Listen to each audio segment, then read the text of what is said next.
regarding the status of upgrading the new Kenya Cooperative Creameries milk processor in Sotik constituency. Honorable Speaker, the government between 2018 and 2022 spent approximately Kenya shillings 2 billion to modernize some of the new Kenya Cooperative Creameries factories in 7 counties to build capacity for dairy farmers. Among these, the Sotik factory, which is a milk processing plant, was modernized as it serves dairy farmers from Bomet, Narok, Kericho, Nyamira, and Kuresoi.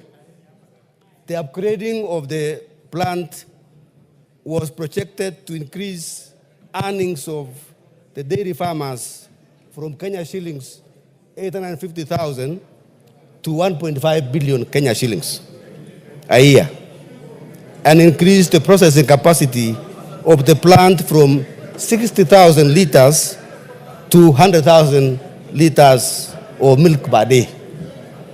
However, since its upgrading by the government, these projections are yet to be realized, and the welfare of the employees over the years has stagnated, considering the high standard of living. Honorable Speaker, it is against this background that I request for a statement from the chairperson of the Parliamentary Committee on Trade, Industry, and Cooperatives on the following. 1, a report on the status of the upgrading of the new Kenya Cooperative Creameries factories, particularly the milk processing plant, including the current earnings of dairy farmers since its upgrading, and measures put in place to implement buying of milk from dairy farmers at Kenya shillings 55 to increase their earnings and attract more deliveries. 2, Kenya Cooperative Creameries factories, considering the high cost of living and inflation in the country, including payment of overtime allowances as required by law. 3, the measures put in place to create participation by dairy farmers to be more involved in processes of the new Kenya Cooperative Creameries for effective operations and access. 4, a report on the products produced at Sotik milk processing plant and plans put in place to vary the type of products manufactured, including plans for maintenance of machines processing the products such as mala. Thank you, Mr. Speaker. Thank you, Ambassador Sigei. Chair, Trade, Industry and Cooperatives. Yes, Chepalungu. Thank you, Honorable Speaker. As I rise to support the statement from Honorable Sigei, it is important also as this House. I thought you are raising your hand as a member of the Trade Committee. No, I was raising you are a joyrider. As a member of Parliament from Chepalungu. Okay, you can joyride. And all the, yes. Thank you, Speaker. And all the milk that we produce from Chepalungu constituency equally goes to Sotik factory, the KCC in Sotik. And as I rise to support him, it is important as well as this House, we have always been budgeting money that is supposed to go to improve the cost of milk buying from the ordinary mwananchi. And it is so sorry, Mr. Speaker, as we speak, second year running, the same amount that was used to buy milk in the initial years, that was between 30 and 40 shillings, is still the amount that this particular KCC is still buying milk from our mwananchi. And that is why today this particular statement is very important, dear and close to ourselves, because even as Chepalungu constituency, the only source of income that is reliable is milk.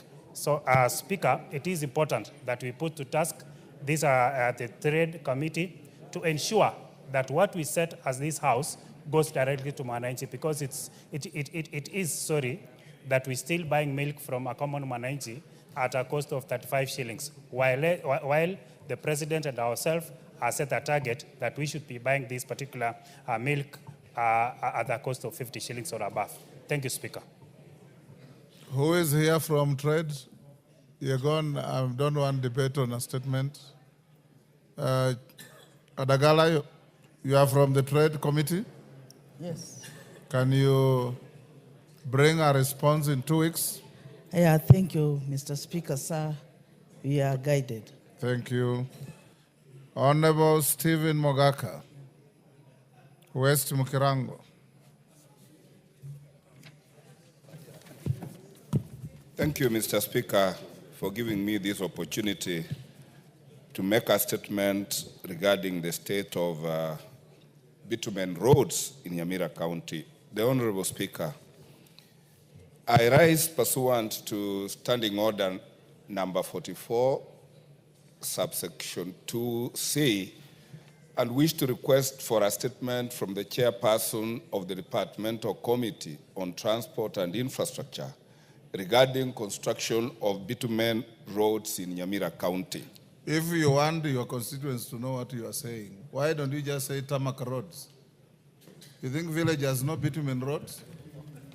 Thank you so much. I will call them black roads if tarmac is not audible. Thank you so much, Mr. Speaker, for that guidance, because really the constituents need to know that we are talking about tarmac roads.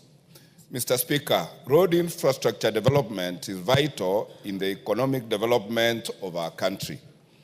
Unfortunately, there has been a great disparity in construction of tarmac roads in various counties, Nyamira County included. For instance, Mr. Speaker, the roads in West Mogrango constituency have been in dire need of upgrading to tarmac standards for more than 15 years now, but they continue to be skipped whenever budgets are made, despite other neighboring constituencies and counties benefiting from the said tarmac roads. The delay in rehabilitation has caused significant challenges, Mr. Speaker, to road users and has severely affected residents by hindering the flow of human traffic, goods, and services within the area. Mr. Speaker, it is against this background that I humbly request for a statement from the chairperson of the Departmental Committee on Transport and Infrastructure on the following. 1, to table a report detailing all roads that have been approved for upgrading to tarmac standards in Nyamira County and specifically in West Mogrango constituency, which hosts the county headquarters, and these should include the status of construction of those tarmac roads, if any. Number 2, I'm asking for measures being taken by the government, including affirmative action, to address the disparities in road infrastructure development, particularly in the deprived West Mogrango constituency. And finally, Mr. Speaker, I'm looking from the committee chair for the long-term plans being implemented to rehabilitate and expand critical roads in West Mogrango constituency, Nyamira County, particularly because this is the headquarters of the county, and it is ridiculous when adjoining counties or constituencies, Mr. Speaker, have bitumen roads, and when they get to the headquarters, they enter into muddy roads. Mr. Speaker, I thank you for giving me the opportunity to make this statement. Thank you, Honorable Mogaka. Chair Roads. Thank you, Honorable Speaker. We'll respond in about 2 weeks. 2 weeks? 2 weeks, yes. Thank you. Milemba Omboko, Member Mhaya. Thank you, Honorable Speaker.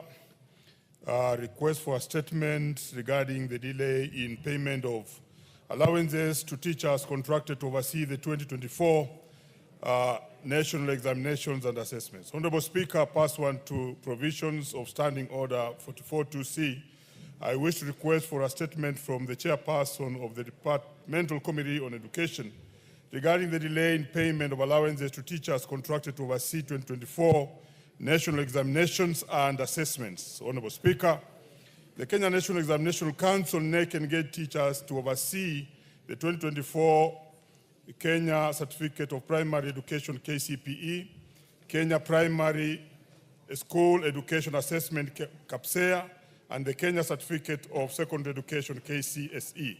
Examinations in various roles such as center managers, supervisors, and vigilators. Although the results for the said examinations and tests have since been released, the conducted teachers have not yet received their allowances for the services they rendered. These teachers have expressed considerable frustration and dissatisfaction regarding NEC delay in dispersing the payments, an issue which remains unsolved despite numerous requests and interventions by teachers. Honorable Speaker, it is claimed that the delay in the payment is attributed to insufficient and incomplete details provided by the teachers who invigilated and supervised the 2024 national examinations and assessments. While NEC Chief Executive Officer dismissed claims of loss of data of the national examinations officials, there still has been no progress in resolving their outstanding allowances. Honorable Speaker, it's against this background that I request for a statement from the chairperson of the Departmental Committee on Education on the following. 1, reasons for delay in settling allowances of center managers, vigilators, supervisors, examiners of the 2024 KCPE, CAPSEA, KCSE examinations long after release of the results of the said examinations and assessment tests. 2, status of all registers and data by the Kenya National Examination Council, NEC, has complete registers and data from all the 2024 national examination centers, including details of the contracted center managers, invigilators, supervisors, and examiners. And thirdly, Honorable Speaker, action being taken by the ministry to ensure timely payment of allowances to teachers contracted to oversee national examinations before the start of the 2025 national exams, and measures in place to avert recurrent delays in payment of such allowances. Honorable Speaker, teachers are ever punished because of the delay. The results came long time ago. Teachers have never been paid. Thank you, Honorable Speaker. Yes, Honorable Pukose, on the same issue. Honorable Speaker, I stand to support this statement by Honorable Omboko Milemba, who is a former teacher and is also a trade unionist and a member of Parliament for Emuhaya. Honorable Speaker, it is very unfortunate that this is not the first time that this issue is happening. And normally, even before students sit for exams, they pay for that examination. And therefore, what it means is that they have the money and they have no reason to ask to why teachers who are the examiners, invigilators, and center managers go for long periods. You know, they have spent their money to even go to those places to invigilate or to supervise those examinations. And now they have to wait for a longer period for that money to be paid. I think this is a very unfortunate incident. And more often, Honorable Speaker, even you as you go home, you normally find when you are in Kitale, teachers are approaching you and telling you our money is delaying. So I think this is something that the chair of the committee must bring to an end. Thank you, Honorable Speaker. Dorothy, you want to joyride on this? Honorable Speaker, I stand in support of this very important statement. Honorable Speaker, teachers are the backbone of education in this country. Honorable Speaker, it is extremely frustrating when teachers invigilate, supervise, they become center managers with the hope and expectation that their dues will be sorted out immediately they are through with marking of the examination. Honorable Speaker, the Kenya National Examination Council is hiding behind very flimsy excuses.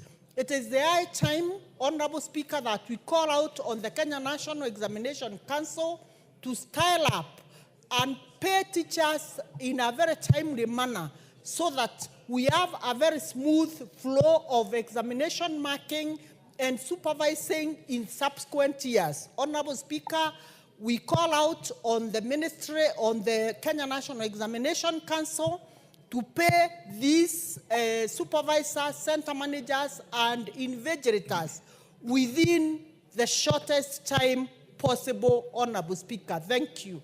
I support. Education, Majority Leader, that is a matter that you should, in effect, take up. The money is paid by students. It is ring-fenced.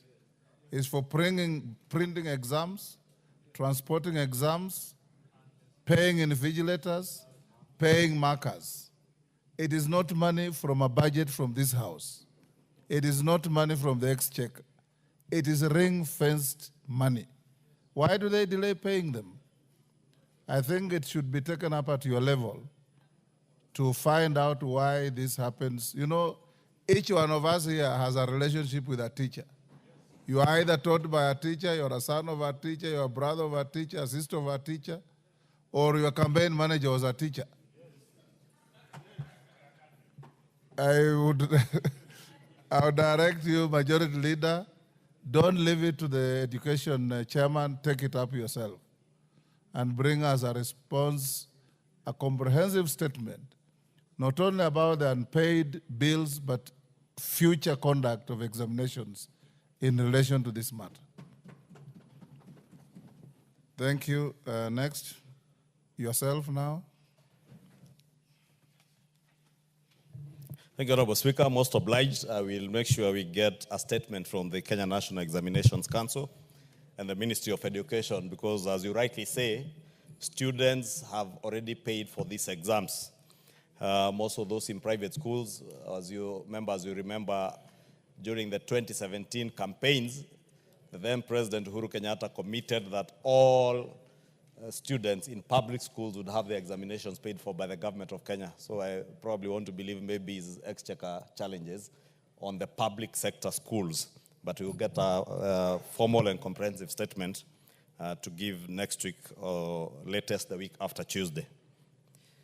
Now to the usual Thursday statement. Honorable Speaker, on behalf of the House Business Committee, I rise pursuant to Standing Order 44-2A to give the Thursday statement on the House Business Committee scheduling of work for the week commencing next week.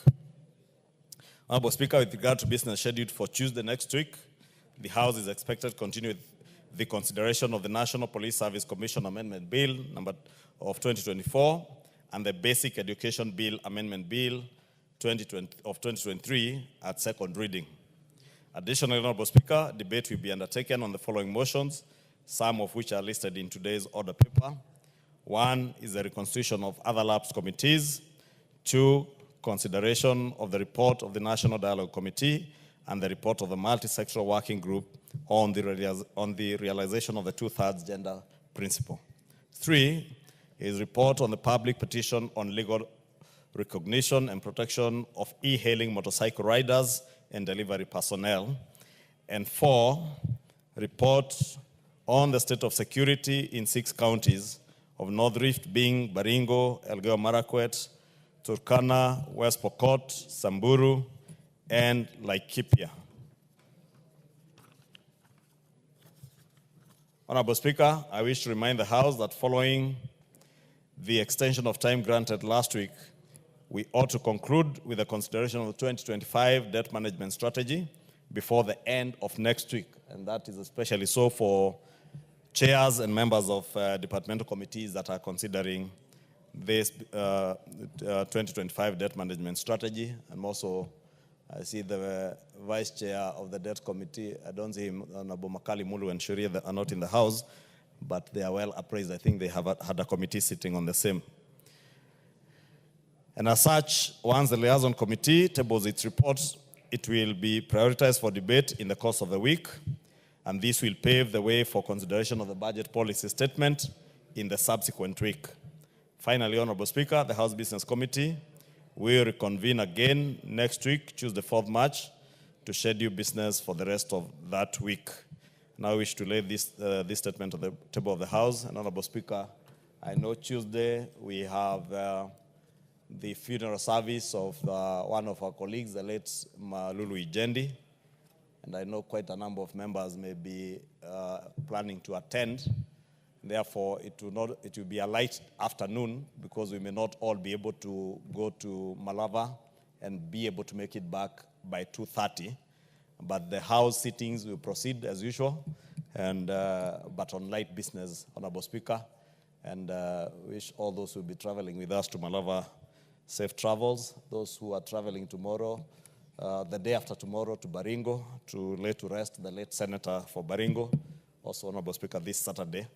And we continue praying for their families as we condole them and pray for them to have the fortitude and strength to continue with their lives, even in the absence of our departed colleagues, their families, and also the constituents of Malava constituency and Baringo County who have lost the members who represent them in this House and in the Senate. With that, Honorable Speaker, I beg to lay. Yes, Ruku.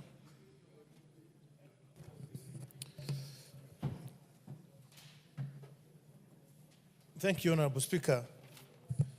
I rise on a point of order pursuant to Standing Order 83, then together with the Standing Order 42A5. And the Standing Order 42A5 provides as follows: the Leader of Majority Party shall inform the House of the date, time, and order in which the Cabinet Secretary shall appear to reply to the questions and provide report to the House and committees. Honorable Speaker, I carefully listened to the statement by the Leader of Majority Party on the business for next week, and I did not hear any mention of appearance of a Cabinet Secretary before this House, particularly the Cabinet Secretary for Health. I'm saying so because the country is facing a potential crisis, Mr. Speaker, in the health sector, which with the private hospitals having threatened to cease attending patients under the chair because of failures and resolved concern. Honorable Speaker, while it is the duty of the Ministry of Health to deal with the matters of health, we, the members of Parliament, as the representatives of the people, have found ourselves at the first line of defense, and Kenyans are bashing us for the failures in the health sector. Kenyans think that since we are the ones who passed the laws that transition the NHIF to shift and share, we ought to take responsibility when things don't work, and not the Ministry of Health.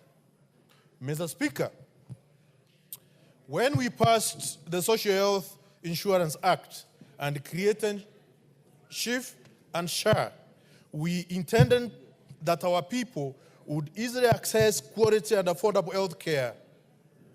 However, the perennial and unresolved teething issues affecting the transition from NHIF to shift and share is limiting the enjoyment of right of health under the Article 43(1)(a) of the Constitution, and by extension, the right to life under the Article 26 of the Constitution. Honorable Speaker, I hope that in a statement, the Leader of Majority Party would, as priority, inform us that the Cabinet Secretary of Health would appear before this House next week to address many concerns by Kenyans and the health facilities regarding the service delivery under SHA. Honorable Speaker, I humbly seek your indulgence and direction that the Cabinet Secretary of Health be summoned to this House next week on Wednesday, 5th February 2025, to address many issues affecting the health sector. I thank you, Honorable Speaker. Ruku, what you've read appears to be a statement that should have reached my desk for approval. In the guise of a point of order, you've sought a statement, and that is not very honorable. Yes, Majority Leader. Indeed, Honorable Speaker, I wanted to agree with you that the Honorable Ruku is completely out of order because he seems to be raising a statement under the disguise of other things. First, the Honorable Ruku has not filed any question or request for a statement for the Minister of Health to appear before this House. And the Leader of Majority, in line with our own standing orders, cannot, on his own volition, invite a Cabinet Secretary to come appear here to be questioned by Ruku, Honorable Ruku. I only do that pursuant to Honorable Ruku filing a question or a statement, then I file. The only question that has been filed this sitting on health is by the member for Yatta, the Honorable Robert Basil. And the issues that he wanted addressed were comprehensively addressed by the statement, which was tabled, was it yesterday or the day before, by Honorable Pukose, the chair of the Health Committee. The Honorable Ruku was seated right where he seated when the Honorable Pukose was reading that very comprehensive statement. And I want to probably invite Honorable Ruku, if there are issues, he may get a copy from the table office of the statement that was tabled. And if there is anything that was not addressed, he is at liberty to file a statement or a question that the CS can come and answer. But also, just for information to the House, all the questions and statements that had been sought last year, as you are told, they have all lapsed. We have, with the exception of that one question from the Health Ministry, we have a total of another 22 questions, at least one per ministry, and we are just waiting for the ministers and the departmental committees to finish because, you know, Honorable Speaker, ministers, because of the budget process, making statements, they have been shuttling between this House and the other House. And therefore, as soon as we finish with the BPS, we will schedule ministers. The Minister for Roads has the highest number of questions, which are 3 questions that have already been filed. Other ministries have one question. And again, I thought it was not a very efficient use of time to invite a minister to just come address one issue. So we'll probably just begin with the minister in charge of roads and infrastructure when we finish the budget policy statement. So I invite Honorable Ruku to read the statement by Honorable Pukose. If there are issues that he feels were not addressed by that statement, to raise a question or a statement, and we will occasion the Minister for Health to appear and answer anything else that Honorable Ruku would want answered.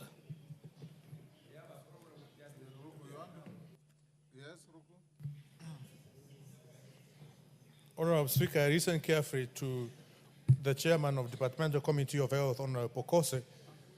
And this matter of health, Mr. Speaker, if it even requires we suspend all the business of this House so that we can be able to get it right as far as health sector is concerned, Mr. Speaker. Honorable Ruku, what you need to do, either file a question, request for a statement, or seek a motion of adjournment as is provided for under the standing orders. And whichever you request, I'll give it consideration. That's how the House functions. Your emotions notwithstanding, the House does not act that way. And I think I've been mentoring you well. You sit with me in my office for many minutes asking me how things are done, and I always tell you. Yes, Bowen? Thank you, Mr. Speaker. Mr. Speaker, almost a week ago, you directed us who are the chairs of departmental committees to consider the budget policy statements, which we are currently doing, Mr. Speaker, and we are almost concluding. Mr. Speaker, you've also had the Leader of Majority here giving us the business which is coming up next week, including conclusion of the budget policy statements, Mr. Speaker. But Mr. Speaker, there is an issue which I want you to address, and also it requires the leadership of the National Assembly led by Kimani Ichung'wah, and probably also the leadership of the Senate on this, some of these issues, Mr. Speaker. Mr. Speaker, on Tuesday, we met with the Ministry of Water to consider the budget policy statement. And on the same Tuesday, Mr. Speaker, the Senate also wrote to the ministry asking them to appear before the Senate on the same issues of budget policy statement, Mr. Speaker. And Mr. Speaker, reading Article 95 and 96, the roles of National Assembly and Senate, Mr. Speaker, we don't see where the Senate has come in budget-making process. And Mr. Speaker, I don't know, even after summoning the ministries to appear before them, us as departmental committees, when we are done, we present our reports to the Budget and Appropriation Committee, which again, it is transmitted to Treasury. I don't know the Committee of Senate, when they are done interrogating the ministries on the budget policy statement, do they take the reports to, again, to Budget and Appropriation Committee of this House, or where do they take their reports? So there is a confusion, Mr. Speaker.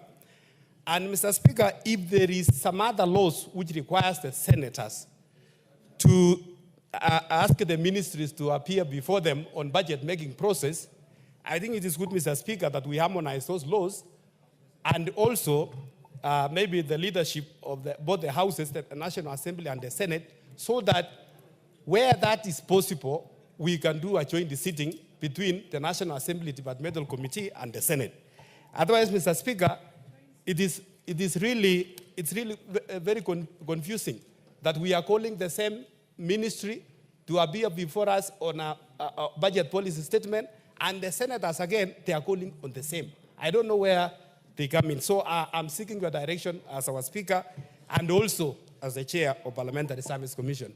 So thank you, Mr. Speaker. Who is that? Which member is that? Kirima, I can't see you properly. Yes. Thank you, Speaker. As I joined to what has been said by my colleague, the Parliament is so much insist of the situation of Article 95 and 96.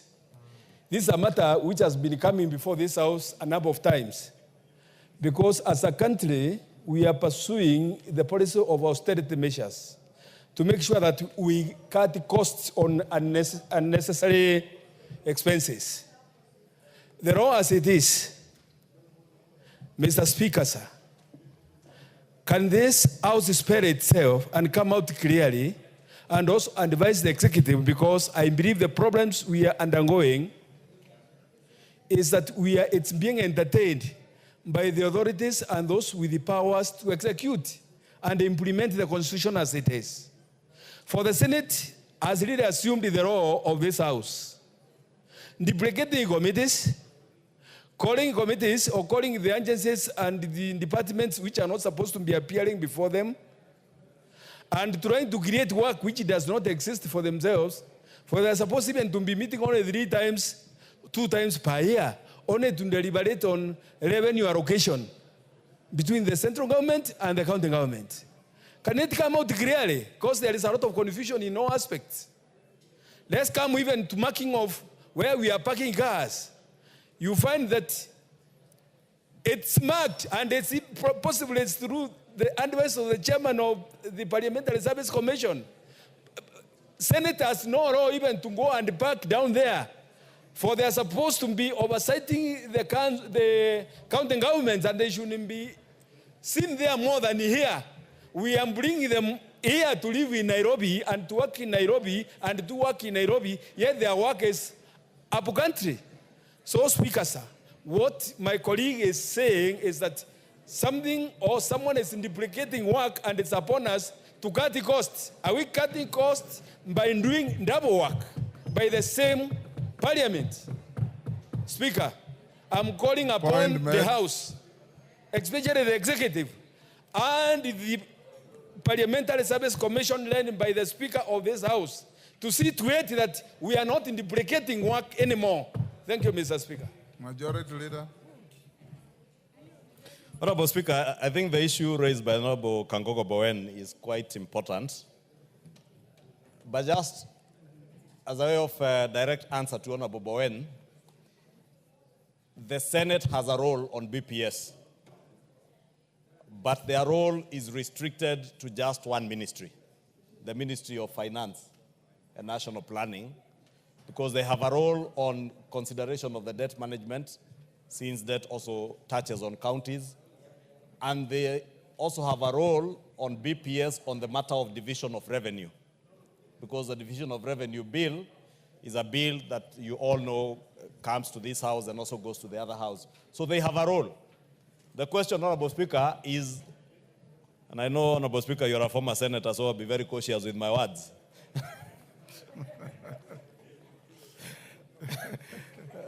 But I was just wondering, has it taken the Senate too long to acclimatize themselves with the new constitution and know where their roles are and where their mandate goes up to? Because we have absolutely no problem with the Senate calling or summoning the Minister for Finance to deal with the debt management strategy paper, or even to deal on BPS on matters to do with the division of revenue bill. However, looking at, I just got a copy from the Honorable Kangogo Bowen, signed by the clerk of the Senate, inviting the Minister, the Cabinet Secretary for Water, Engineer Eric Muga, to appear before the committee on Tuesday 25th, on Tuesday 4th March at 11:30 a.m. The agenda of the meeting is to deliberate on the proposed policies, programs, and expenditure ceilings of the state departments under the ministry's purview. The ministries, not the county governments. 2, the implementation status of the financial year 24-25 budget as at 31st December 2024. And Honorable Speaker, just looking at the entire agenda, it is actually misplaced, because this is work that should be done by the Departmental Committee for Water and Irrigation of the National Assembly. And I want to agree with the Honorable Kirema, it is not just a waste of public resources, but a waste of valuable time of honorable senators and more valuable time of the Cabinet Secretary. But I want to speak to the Cabinet Secretaries, Honorable Speaker. If you are a Cabinet Secretary and you have 2 invitations, one by the Departmental Committee that oversights you and your ministry, and one from another house that oversights governors and county governments, you have a choice to decide where to appear and to know which side of your bread is buttered. You must know which house can impeach and which house cannot impeach you. And that should make it very easy for any Cabinet Secretary who has an invitation from Senate and from the National Assembly on matters BPS, or indeed any other matter. The people who oversight you, the people's representatives, leave alone the those who represent counties, those who represent the people, when they summon you, have your priorities right. So I would advise this particular Cabinet Secretary, if he has an invitation from the Committee of the National Assembly on Water and Irrigation, and he has another one from the Senate,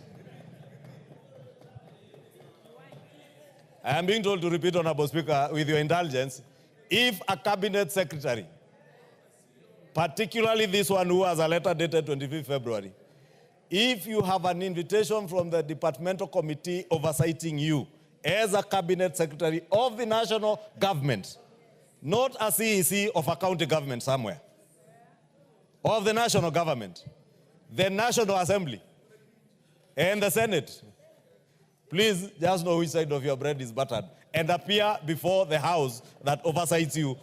Give it priority over any other house. They can spend their time as they wish. We cannot dictate how they spend their time, Honorable Speaker. But I think to close it, Honorable Speaker, we must tell the executive, especially on matters touching on budget processing, priority must be in the National Assembly. And it's not because we want to fight our colleagues. You know, Honorable Speaker, we have the intention, because you are a former senator and you have led us well, yourself and the Speaker of the Senate, in having a consultative process so that we do not have squabbles between us and the other house. Honorable Speaker, I've had even the issues you had members raise here yesterday on RMLF. Honorable Speaker, it is not that these members control any funds, and members of Parliament do not want to control even a single shilling or even a cent of the roads maintenance funds, but we are just protecting our constitutional mandate to oversight national government institutions like KERA, KURA, KENHA, because that is our mandate. And we have not asked for money to go to members of Parliament. And I have never had any member of Parliament asking for money to go to them, because they don't manage CRC money.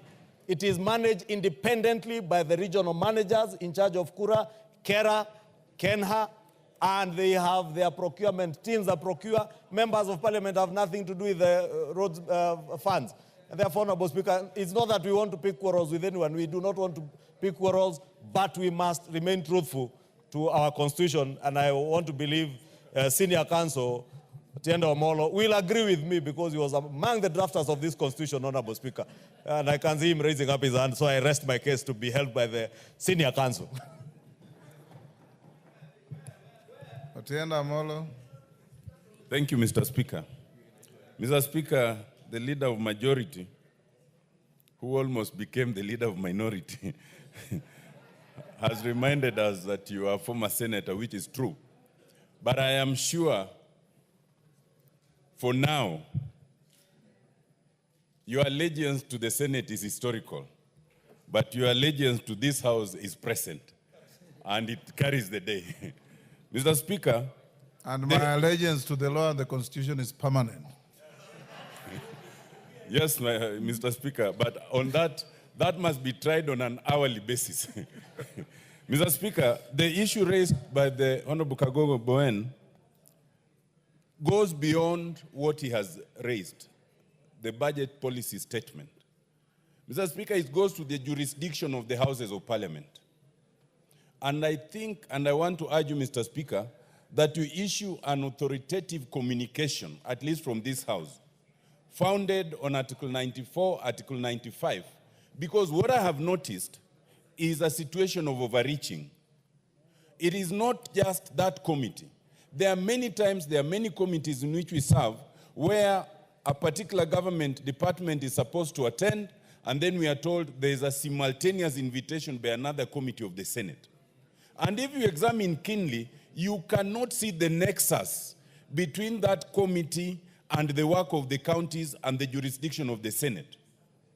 For this House, I believe we have endeavored to confine ourselves to our jurisdiction. When the Constitution says we have no role in the impeachment of governors, this House has never tried to play a role. We watch from afar like the rest of Kenyans. When the Constitution says that in the impeachment of the president or the deputy president, our role is limited to initiation, and we are not the trial chamber, we have restricted ourselves to that initiation. Something that many Kenyans do not understand. When I was out there, many Kenyans were telling me, but how come in the National Assembly you did not give the erstwhile deputy president the opportunity to defend himself? You did not allow lawyers to come. Because they do not understand that ours is restricted to initiation. The Senate is the trial chamber, and we respect that. Reciprocally, the Senate must respect where the jurisdiction lies in the National Assembly. Failure to do so results first in creating difficulties for government to work, because government ministers and PSS and other officials are permanently being invited to the two houses of Parliament so that they cannot even do their work. Secondly, it results in a very dangerous situation where you could have one House of Parliament making a recommendation A and the other House making the opposite recommendation. And the ultimate effect is to reduce the final effect of Parliament as Parliament. And that should not be allowed to happen, Mr. Speaker. Mr. Speaker, it must be remembered that when a committee of this House, just like the Senate, summons an officer of government, they have the powers of the court. But that committee must address itself to why it is given the powers of the court. You cannot have a criminal court summoning someone on an environmental matter and vice versa. So even the committees of the Senate and the Senate as Senate must first address and ask itself, is this within our power before we assume the powers of the court? Mr. Speaker, I do wonder that, we have many litigants. Some people call them busybodies, but I do not call them that. We encourage people to go to court. But these free court-going persons, I have never known why they've never challenged the assumption of jurisdiction by the Senate on matters that do not belong to them. But until they do so, Mr. Speaker, I think the commencement point Many of them are either vexatious or surrogates. Yes, indeed, many are surrogates. And many are inspired by things other than respect for the Constitution. Mr. Speaker, I want to suggest that the starting point to bring sanity is an authoritative communication from you. And that will even help some of these government ministers and PSS because they do not know where to go for refuge. If they get something like that, they might rely on it and say, we had this communication from the National Assembly, and then it is up to the Senate or anybody else to challenge it in court. I so submit, Mr. Speaker. Kenan. Mr. Speaker, I'm glad that Honorable Otieno Amolo, who was part of the drafters of the current constitution, I believe still has some of the notes that led to the inclusion of the Senate in the current constitution, Mr. Speaker. The Senate that I had in mind, the Senate that came later on towards the tail end of the sitting we have had in Naivasha, and the Senate that I see right now are completely different. And luckily, I'm speaking from experience, because the Senate the Senate that we have had in the first Bombers draft, the Senate that ultimately that will help in including the current constitution, and the Senate that I see are completely different. The only thing that brings this to the fore, Mr. Speaker, there's an attempt to illegally create a constitutional niche that doesn't exist for the Senate. The Senate is our house. It's one of the houses of Parliament. You can be here today as a member of the National Assembly. Tomorrow you'll be a senator. We do not want to badmouth them. It's our house. You have been there. It's a respectable house. But I think one thing that we will not accept is to create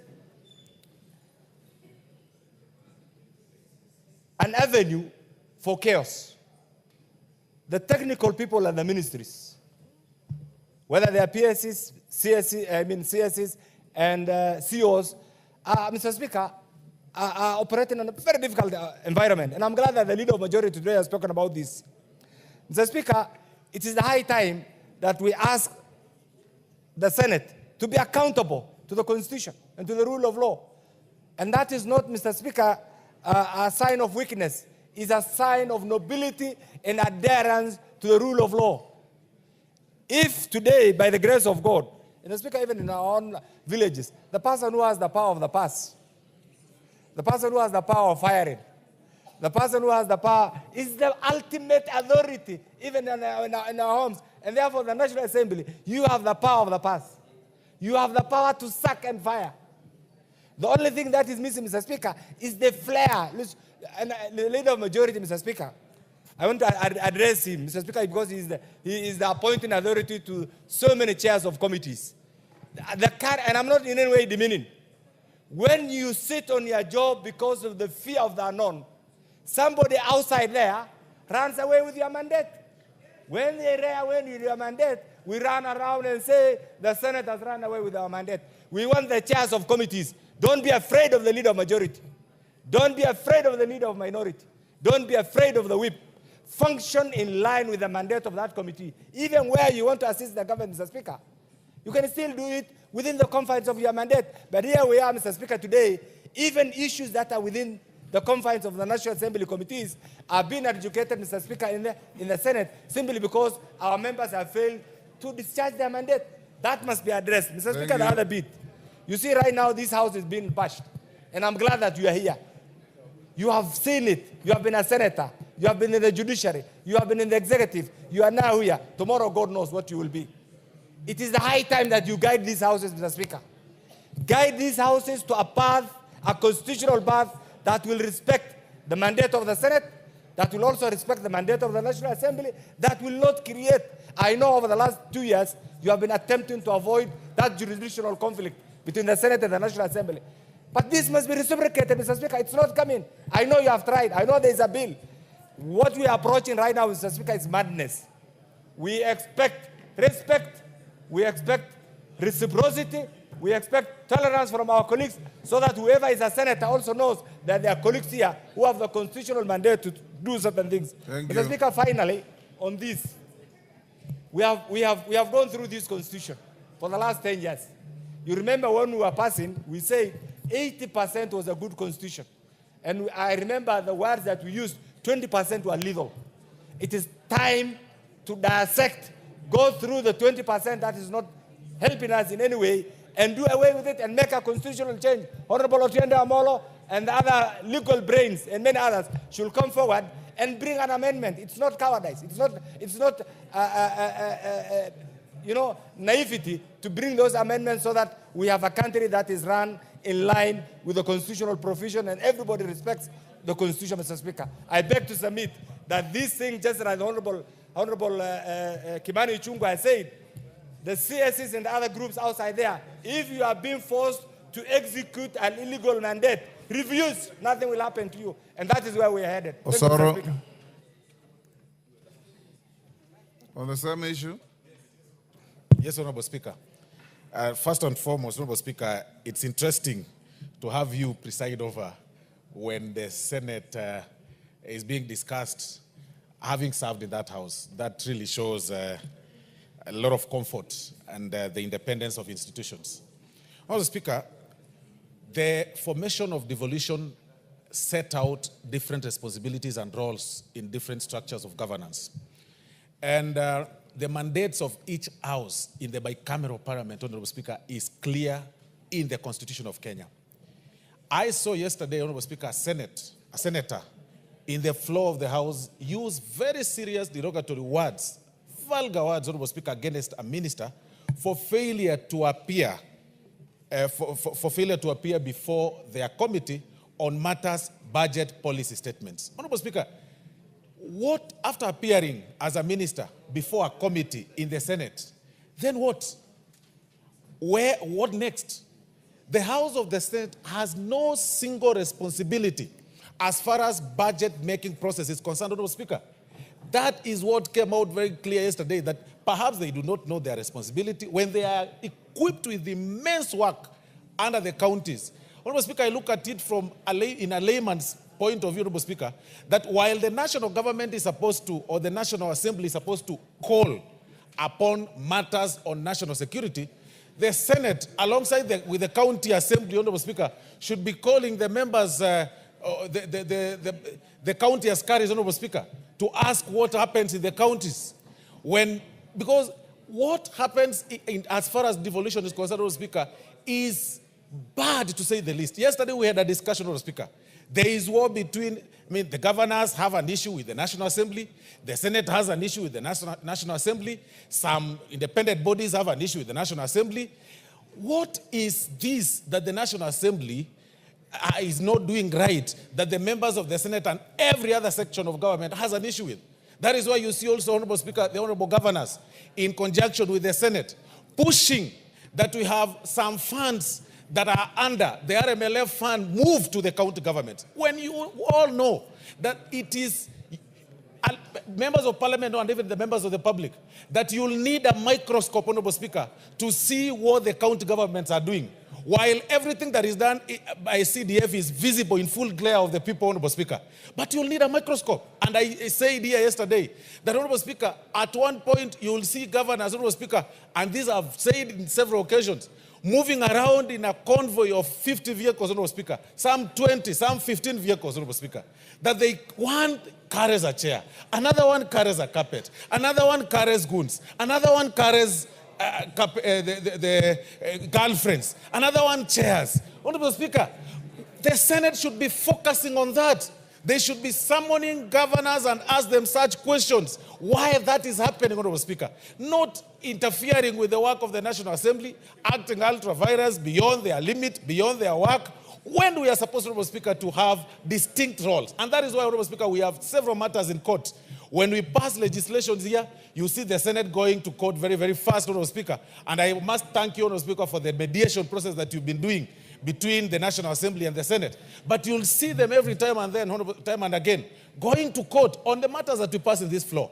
Any time that we pass or we act beyond our mandate, they go to court. Do they also want us to go to court? We implore upon the cabinet secretaries to ignore some of these summons and know where their place is. Their place is in the National Assembly. When the Senate wants to ask ministers questions, they should call upon the CECs in Nairobi, the CECs in Kajiado, the CECs in Mombasa, and ask them questions. They should have actually called the CEC of Environment in Nairobi to ask them why their government littered a road, Honorable Speaker, and blocked the Kenya Power offices, the Steamer Plaza. That is their role. It is just, I don't know why the framers of the Constitution, Honorable Speaker, framed it to appear like the Senate is in the upper house, Honorable Speaker, when it is clear that their responsibility is to engage with the county governments, the county askaris. While we call the Inspector General of Police, they should call the county inspectorate with the arungus. When we call the ministers here, they should be busy calling the CECs. When we call anything to do with matters that touch on the national health matters, they should be focusing on calling the clinic officers from the dispensaries. That is where their limits are. They should know their jurisdiction and not interfere with this, Honorable Speaker. I thank you, Honorable Speaker. Thank you. Elaji. We'll finish there. Thank you, Mr. Speaker. After Mr. Speaker, Elijah Ocheng, then we close. sometimes it's very sad for Kenya. Because, you know, when Kenyans were passing this constitution, Mr. Speaker, they thought that when we have two houses and we have county governments, we'll have reduced poverty, we'll have rebuilt our country, Kenya. But it seems every human being, including me, you, Mr. Speaker, when we were in the 13th Parliament, in the Senate, I think I want to thank that Senate because they tried their best to build the foundation of how we can work together in this constitution and ensure the Senate goes within the roles that the Constitution has clearly represented in front and told us this is what we are supposed to do in that dispensation. And the National Assembly should do their role within what the Constitution has clearly indicated. But then now we find the Senate that we have now faces this challenge because most of them are young. The Senate House where I was is a place where you must have wisdom on how a country has, not in competition, but to have wisdom for the country to move forward. But today the senators that we have are senators that are supposed to be in this National Assembly. This is their house. That house needs a very different crop. People who have been in this house, who have seen everything that has happened in the country, are supposed to be in the Senate to help navigate where we are now. Today we are in more poverty because also the governors, most of them come from this house and they go become governors. Because even if you tell me they are carrying seats, they are carrying this, you have just come from this house. Why can't you be a bit different and do something better? The best, I will go back to what Honorable Karoli Omondi said. It is time we change the Constitution, especially in terms of division of revenue, that monies must be divided in the counties to the constituencies. Then we shall give them 10% or 20 or 30 for the administration. The rest must go to development. So I want to tell the Senate also, in all these things after you have done, have you asked yourself, in all your reports in 1 year, what have you delivered? After you have gone through a CS, you have gone through all the questions you are asking, you have gone through the media, the deliverance of that is critical. What is this output that you can put on the table and say, it came from the Senate and we have now changed something from the national government and it's functional? Thank so, you. Mr. Speaker, I will just request you in a humble way. It is time, again, you sit with the Speaker of the Senate. Let us have a harmony. If you are talking about broad-based and all this, I think the Senate must understand what is broad-based, because now we want development. We are tired of these dramas, Mr. Speaker. I beg you. to just ask for that. Thank you so much, Mr. Speaker. Thank you so much. Mr. Speaker, the issue dealing with, for me, are both structural, legal, and sometimes have also been fueled by the courts.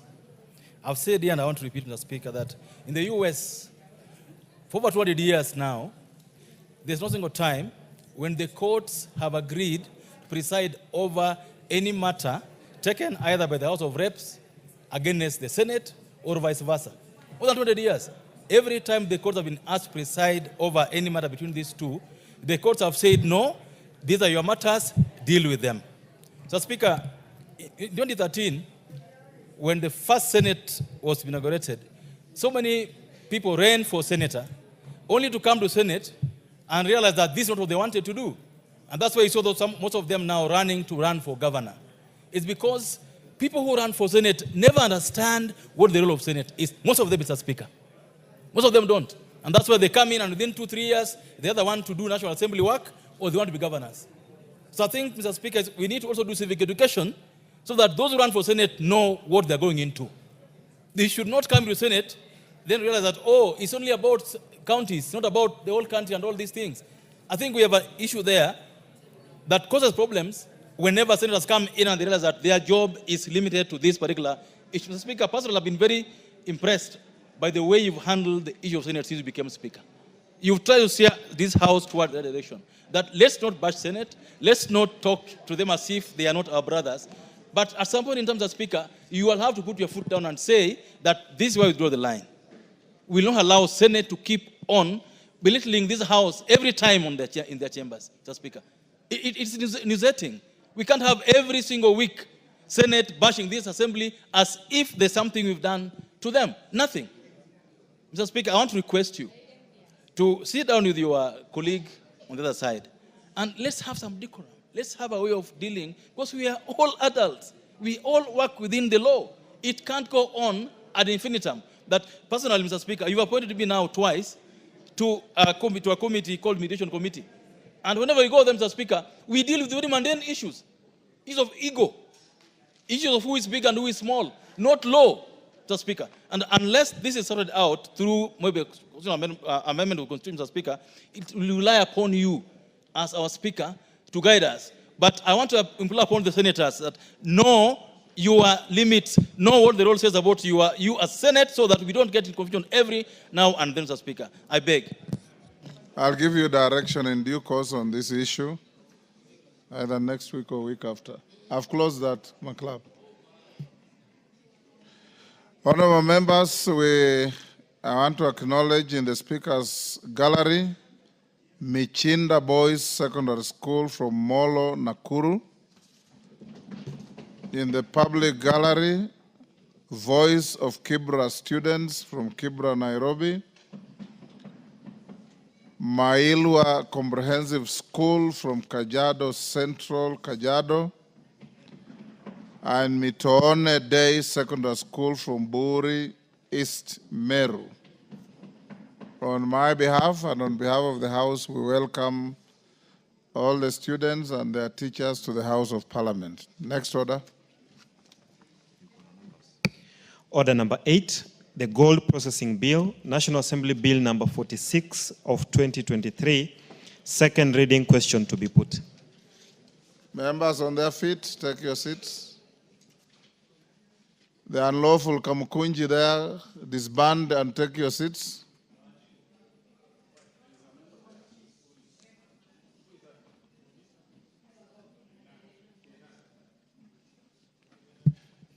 Is that a member for That's not Coimbra, is it?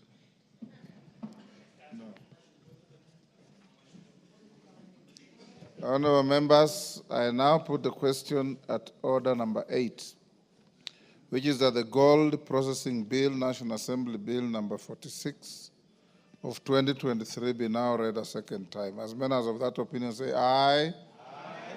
Will those of the contrary opinion say nay? The ayes have it. A bill for an act of parliament to provide for the establishment, composition, functions, and management of the Gold Processing Corporation, provide for the application, cancellation, and renewal of a gold processing license and for connected purposes. Order number 9, the National Police Service Commission Amendment Bill, National Assembly Bill number 23 of 2024, second reading, resumption of debate. At order number 9, resumption of debate, records show Honorable Mulanya is in the House. He had 9 minutes to go. He's not in the House. He forfeits his slot.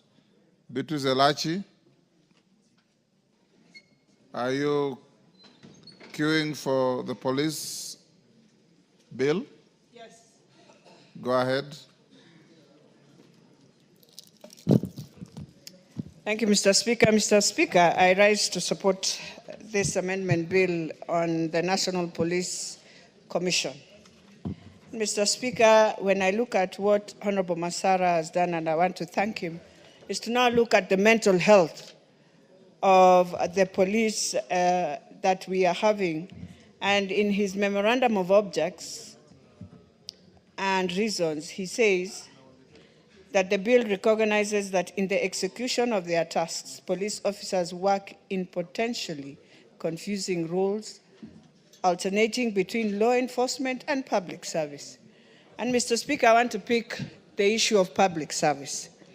You see, sometimes I know we have really vilified this sector, and especially anyone who asks for a job to be a police officer.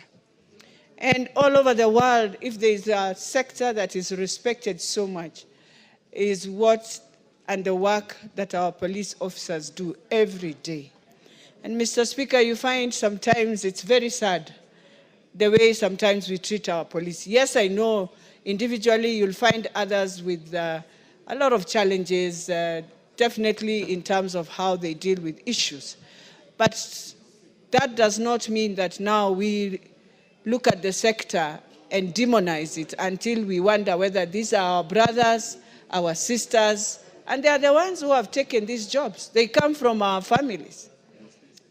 And so today, as we talk about mental health, I think they are the most affected in this sector.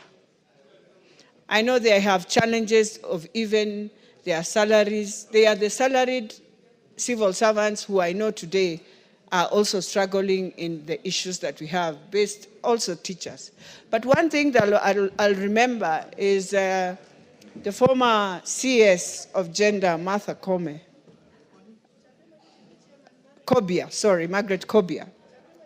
Margaret Kobia had started a very good program post-COVID to ensure all civil servants will have a place where they can go when they are stressed in a wellness unit. And she started this unit. And I'm hoping in civil service today, this unit is functional, because it was supposed to help every civil servant that has a challenge, that feels is stressed, to go and talk to someone just to have their counseling. And that's what the police also needs, Mr. Speaker. And also, Mr. Speaker, today I know there are many other challenges. You see, when you say you have a force that takes care of us, and you find even getting uniforms is a challenge, just getting their boots is a challenge, just ensuring that today I wonder whether they have an insurance cover for themselves and families. You wonder whether the work they do we appreciate. It's a very, very sad scenario when you look at this sector. And so as he does this amendment, Mr. Speaker, one of the things that we need to really push, even as the National Assembly, is to ensure the environment each police officer is working in is an environment that can be better. I want to thank the Deputy DIG when he was acting, Mr. Speaker. Masengeli was able to try even just to build the promotions. And you would see all of them now getting excited and saying they would wish to work because he came in and started. And Kanja has also picked it. They are really trying to see how do we promote officers who came in 10 years, 15 years, and they've never seen a promotion. I would encourage them to continue doing that. But the other thing we need to help in assisting also, even as we talk about this, is their welfare. Today, I'll give you an example, Mr. Speaker. The officers, and I'm just saying as an example, the officers who man State House Gate, for example, remember they are GSUs. And I know they have challenges. And I want to plead even with the controller that State House controller to just look at it, look at their children, look at the challenges they are facing in terms of, we have many young children and many young students who live inside State House, but I know they don't know this other side because their fathers are the officers of government, but they can also receive bursaries wherever they are. They are in my constituency and I feel they deserve to get bursaries, they deserve to get that presidential bursary, and they deserve also when they go out to be paid their night outs and on time. I know, I'm not just talking about them now, I'm talking of all that sector. Most of them find it very difficult to get even their night outs in time. And so if we want to see even this civil service coming back and working hard to see a better Kenya, then we must also always have a good way of doing the incentives. So those are some of the things that bring in also these stresses. Honorable Masara is also talking about how the Oversight Authority of the National Commission on Human Rights, the Director of Public Prosecution, or the Ethics and Anti-Corruption Commission, as a case may be, where necessary. The same way, for me, if I'm asked today, the same way the military has its martial courts, why can't we have a martial courts for some of these officers? Mr. Speaker, you realize sometimes in the environment they are working, and you are caught up on exchange of fire, and you are dealing with also people, let us agree, that who are on very high crime also.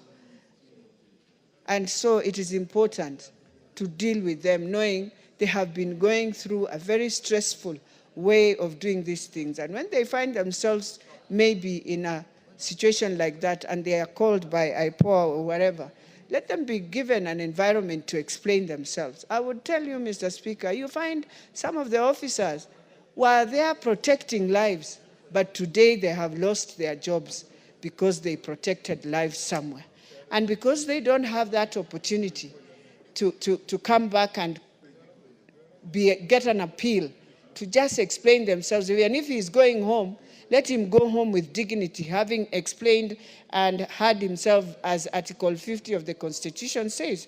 You find, Mr. Speaker, there are some who are very stressed, especially, you remember when you come out of the force from the training, the first places you are taken is in the volatile areas. So you're taken to, let's say, on the borders of Mandera, on the borders of Tana River, where there's very, very high terrorism and all that.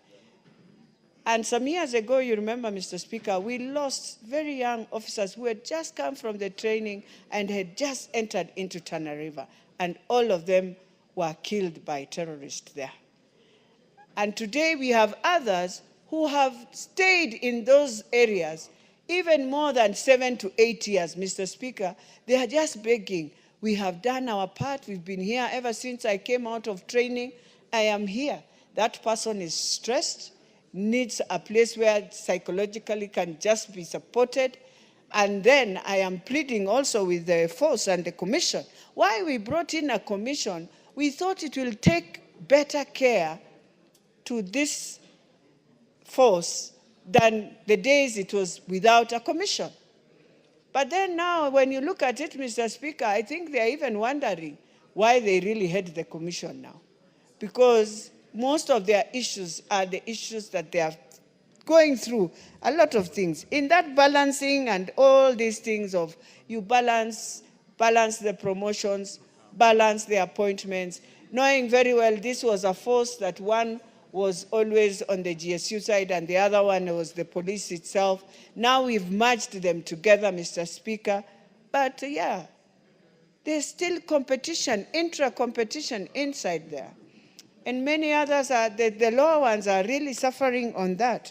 So as we look at it, and it is something that Masara is also talking about, that let us try and see if we can promote the values of principle referred to in Article 10 and 232.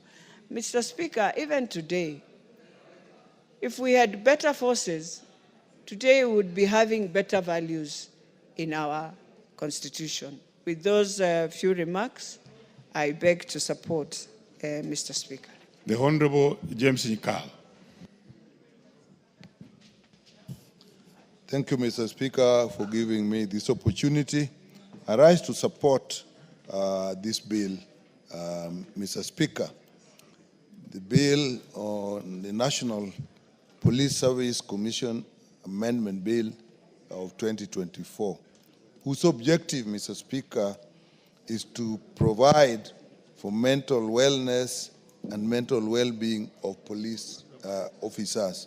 Mr. Speaker, the issue of mental health among security officers, particularly police officers, is now an acknowledged fact that there is a problem. And this fact has been borne out by what we experience very often. The number of suicides we read in the newspapers that are publicized, the number of homicides, the number of officers that kill their seniors are publicized every day.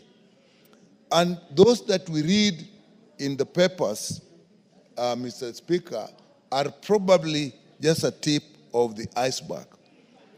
If some go to the extent that actually they kill themselves and kill their officers, or do both, what is happening to those who are actually suffering silently? What is happening to their families? Because if people are affected mentally, obviously their families suffer.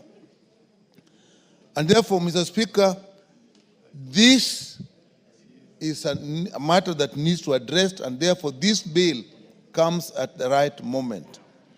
Mr. Speaker, it is not only the officers that suffer, nor is it their families only that suffer, but Mr. Speaker, the public that they interact with. Mr. Speaker, the handling of people who come into contact with the police is important. Although it is not documented of what happens quietly, but we know sometimes the brutality that the police officers met out. And we may start to think that probably that is how police officers are. But Mr. Speaker, this may be just an expression of mental illness that is not looked at. Because sometimes it looks pathological what they do, and we blame them. But we do not realize that these people may actually be in need of help. It's therefore possible that a number of officers are operating well, actually are unwell and in need of mental treatment. Mr. Speaker, we ask ourselves, why is it so that we have officers that we have come to suspect are not well? We just think of some conditions, but they have not really actually been documented. That has not been taken. The magnitude of the problem not been brought out. Mr. Speaker, this bill, if implemented as proposed, may actually address these issues. What is probably obvious, what may be obvious to us, Do we do character suitability before we get the police officers into recruitment and into training? And what is the curriculum of their training to protect them from the nature of work that they do? If you look at their working conditions, Mr. Speaker, they work long hours. They work in different conditions. Mr. Speaker, they are actually faced with horrendous circumstances. What they go through, they are often in a life and a death situation. People cannot remain mentally well if every time they are out in operations, their life is in danger. Mr. Speaker, the high tension that they face all the times, the physical trauma that they are actually faced with. Mr. Speaker, we know instances where whole troops of police officers have actually been eliminated. What happens to those who survive? Do they remain well? Mr. Speaker, even what they witness when we call them to crime scenes, they find mutilated bodies. Mr. Speaker, do they remain well? Do they get counseling? Do we do psychoanalysis of what the effect of this are? So this psychological trauma they suffer through is something we need to really look into. The result, Mr. Speaker, is I believe that a lot of our officers are actually working when they actually have severe depression that expresses itself in what we see like homicide or suicide. Now, post-traumatic stress disorder, Mr. Speaker, anybody who is exposed to extreme horrendous conditions, they suffer and they need to be looked after. They need care. Are these available to our officers as it is now?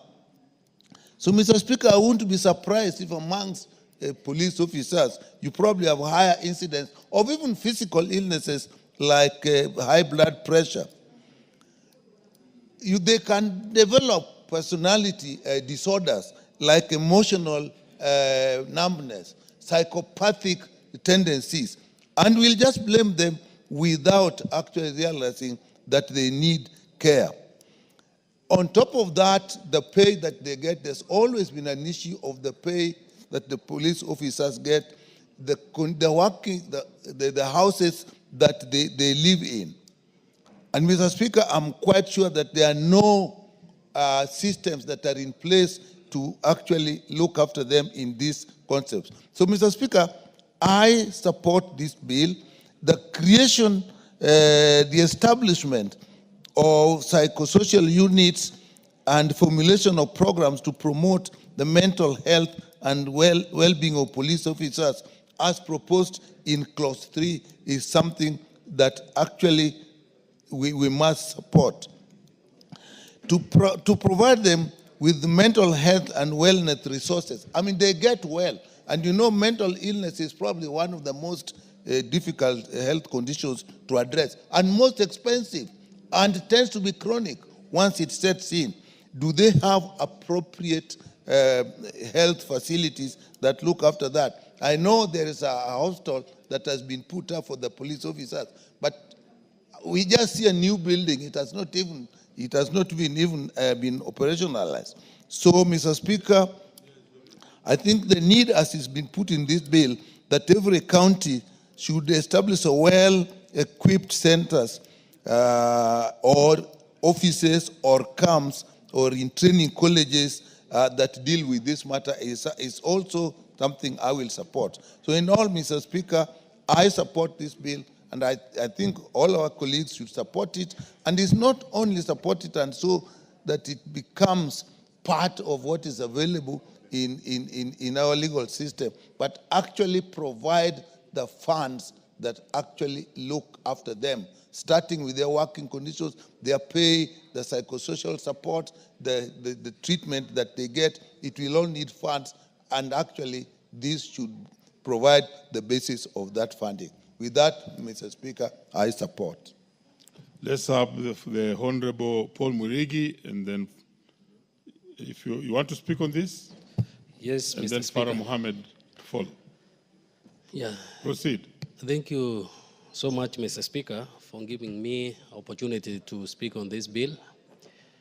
Mr. Speaker, this is a well thought out bill, Mr. Speaker, to establish a psychosocial support center so that we can maintain the mental wellness of our officers, Mr. Speaker. Mr. Speaker, this bill is trying to curb wastage of resources or wastage of the government resources of recovering or of maybe doing the litigation which are done or the damages which are done by the officers when they are not in good mind, Mr. Speaker. If these centers will be established in every county, our officers, Mr. Speaker, will get a good place where they can go and refresh their minds, Mr. Speaker, and go back to their working station, Mr. Speaker, well fresh, Mr. Speaker. Since when the officers, Mr. Speaker, are not in the right mind, Mr. Speaker, they would do something which may tend to seem as if those officers are not in right mind, Mr. Speaker. And many people start accusing them that, Mr. Speaker, they are using excessive force, Mr. Speaker, whereas they are suffering from stress. So if these centers will be there, Mr. Speaker, will help the officers to reduce those stress, Mr. Speaker, and motivate them to do their work even more better, Mr. Speaker. These centers also, Mr. Speaker, will reduce the cases of suicidal, Mr. Speaker, cases which we have encountered from many police officers, Mr. Speaker, where they take their own lives, Mr. Speaker, where they even massacre the people they are supposed to protect, Mr. Speaker, because of the stress which they normally come across.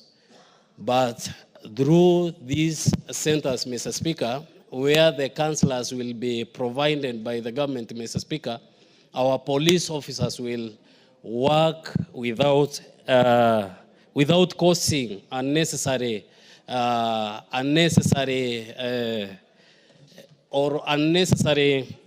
things, Mr. Speaker. Also, Mr. Speaker, through the counseling, it will improve the morale of the police officers to work for this republic, Mr. Speaker. Since if you are demotivated, working would be very difficult for one to do. But if someone is motivated through that counseling, Mr. Speaker, the officers will be even more productive in their work, Mr. Speaker. So this is one of the best bills, Mr. Speaker, which will help this country to save on most resources, Mr. Speaker. Because the proposed amount to build these centers, Mr. Speaker, is only 950 million, Mr. Speaker. This 950 million, Mr. Speaker, is just a drop in our ocean, Mr. Speaker. Since the government is spending a lot of money in defending those cases or the cases which have been done by the officers or the stressed officers to defend them in the court, Mr. Speaker. But if we have these centers, they will help us, Mr. Speaker, to save some resources. Mr. Speaker, also, this will put Kenya in the realm of Africa, Mr. Speaker, whereby we will be having the best practice within Africa, Mr. Speaker. Because internationally, Mr. Speaker, we have seen in Canada, in the United States, and even United Kingdom, Mr. Speaker, they have these centers, Mr. Speaker, where their officers, Mr. Speaker, are cancelled.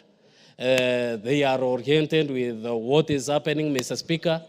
They are refreshed even after encountering those crimes, Mr. Speaker, or the terrorists, Mr. Speaker, or even the family matters, Mr. Speaker, whereby they are cancelled and then they go back to their normal stations, Mr. Speaker, of working.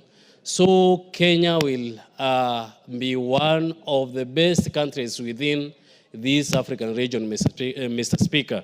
With those few remarks, Mr. Speaker, I beg to support this bill. Thank you. Very well. The Honorable Farah Mohammed. Thank you, Mr. Speaker, for giving me this opportunity. Mr. Speaker, I weigh in on this issue as a son of a policeman. Mr. Speaker, I grew up in police lines. My father was recruited into the colonial police force in 1956, and I grew up in police lines. Mr. Speaker, I visit very often the house where we grew up. My father, my late sister, and my other two brothers. And it's the same room, in Garissa administration police lines, which was occupied by one family. We were living in one room. The room was both a kitchen, a bedroom, and our sitting room, my study room, everything. And my dad used to spend most of the nights outside there, where Amat would be there. Mr. Speaker, this time, when I went to visit the same place, it is two officers who are living in the same room. It hasn't changed.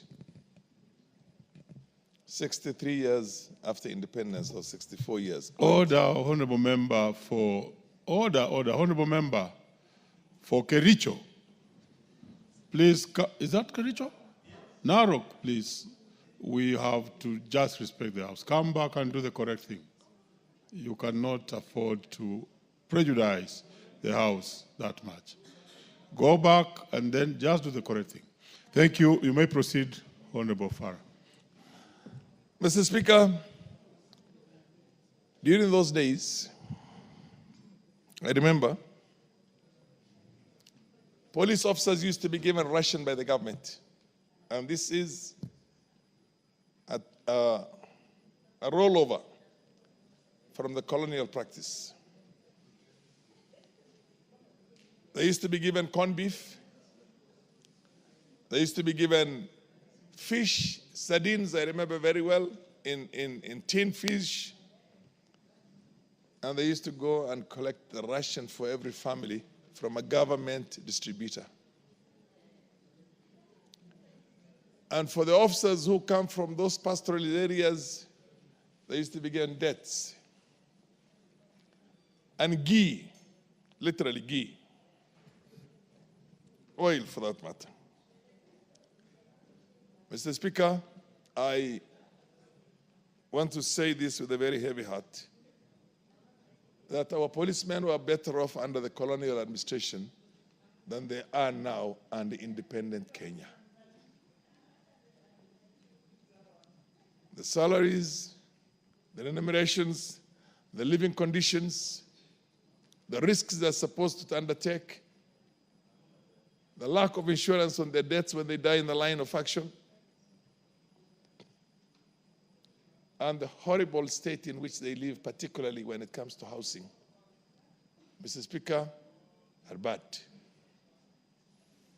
It pricks the conscience of everybody, including myself, when I see the kind of conditions the men and women who are supposed to be awake the whole night to protect us, to make sure that we're safe, are living themselves in the most unsafe conditions.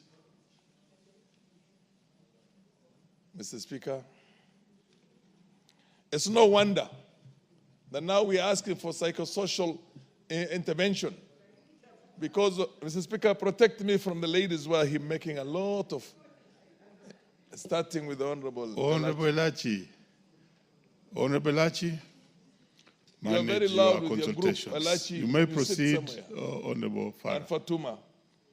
Anyway, Honorable Farah, I'm not on the chair, thank you. Allow me to run the House. You are not on the seat. Okay. You may proceed. Honorable Speaker, Honorable Speaker, I remember those days, and I want this for the benefit of the young people who never witnessed that. Not only did my mother used to go into a government distributor and pick the ration from there, which was given to every police officer. At that time, which is basically a rollover from how the colonialists treated our policemen. My mother used to go to a butchery every day and pick a pound of meat so that we have a balanced diet. We used to be given corned beef from the Kenya Meat Commission those days. We had deaths. The children of police officers and the police officers themselves used to have balanced diets. Today, we see a police officer on the beat from morning until evening. Nobody cares whether he has had a cup of tea. Nobody cares whether he has had lunch. The presumption is that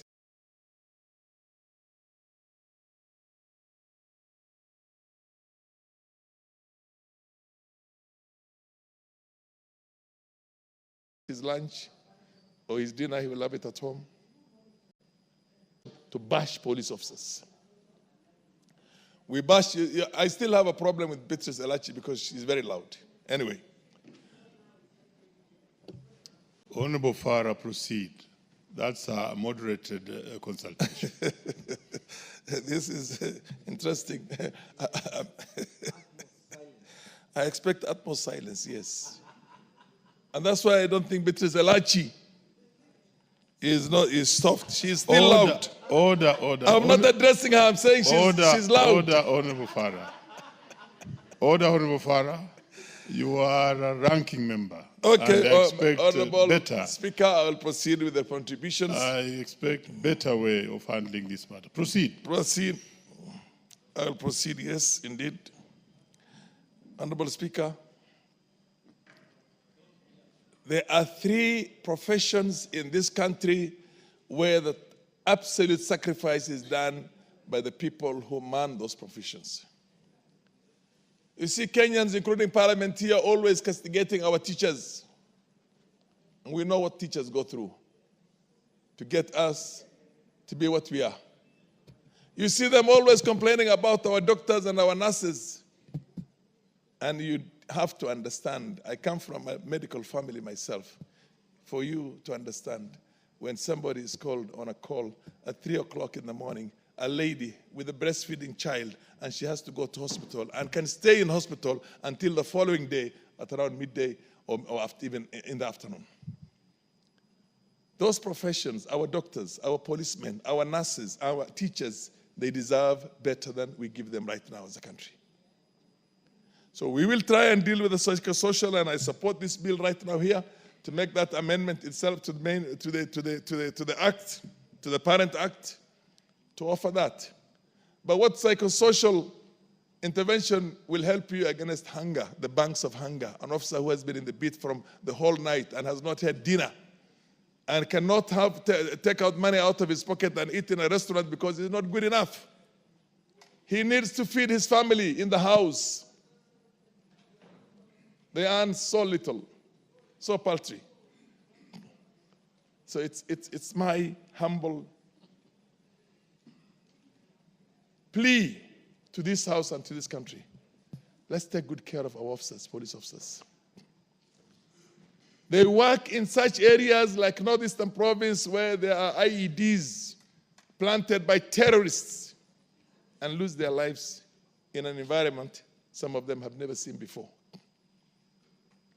we don't compensate them that well. When they die, their children suffer because there is no provision, there's no fund to take care of the education of those children or to take care of the welfare of those families. As a parliament, I'm very happy because I've seen many members of parliament. Mr. Speaker, can I beg you to give me an additional 5 minutes, if you don't mind? Okay. Now, we are members of parliament. We are giving you 1 minute. What will you do with the rest? There's not very few people. Anyway, too few of them are willing to. Anyway, let me say, we as members of parliament are so conscious of what happens to our own colleagues when they come in for one term and they lose out. And we see them out in the streets because we are pushing for them to get a certain minimum pension. That's why right now we want to contribute towards an insurance system which is going to give us at least a guarantee for our own health when we are out of parliament. That when you are out of parliament, you can still enjoy the medical cover that we have now. Think of a police officer, a young man, 30 years old, 28 years old, killed in the streets of Nairobi with a young family. His wife is 4 or 5 years younger than him. He's got 2 or 3 children himself, and here they are as orphans. Do we have a system to take care of those children? Do we have that? We don't. We don't. I think it's a pity that this bill, at the stage it is and how limited it is in terms of the provision of the psychosocial services to the officers.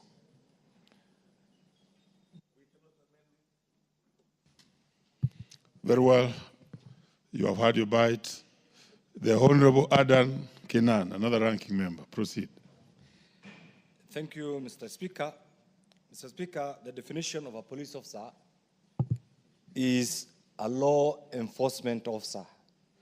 And pursuant to Article 243 of the current Constitution, the functions of the Kenya Police Service, Mr. Speaker, includes the provision of assistance to the public when the public is in need, maintenance of law and order, preservation of peace, protection of life and property, investigation of crimes, collection of criminal intelligence, prevention and detection of crime, apprehension of offenders, and the enforcement of law and order, and performance of any other duty that may be prescribed by the Inspector General of Police. Mr. Speaker, this bill is a timely one, and I want to thank the Honorable Masara for thinking out of the box and coming up with this pivotal legislative proposal aimed at introducing far-reaching reforms to the Police Service Commission in Kenya. Mr. Speaker, the bill seeks to enhance the welfare, the professionalism, and accountability of the police force while fostering community relations. Mr. Speaker, one of the key provisions in the bill is the issue of mental health and welfare and the well-being of the member of our police officer, Mr. Speaker.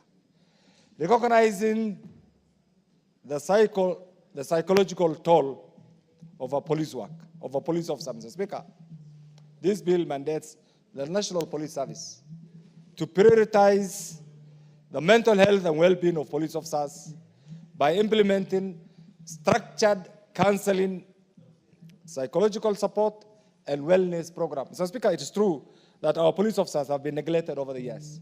They provide a pivotal service, Mr. Speaker, to the public. And Mr. Speaker, generally it said, a country without a professionally trained, adequately funded police is a country that does not have peace and tranquility.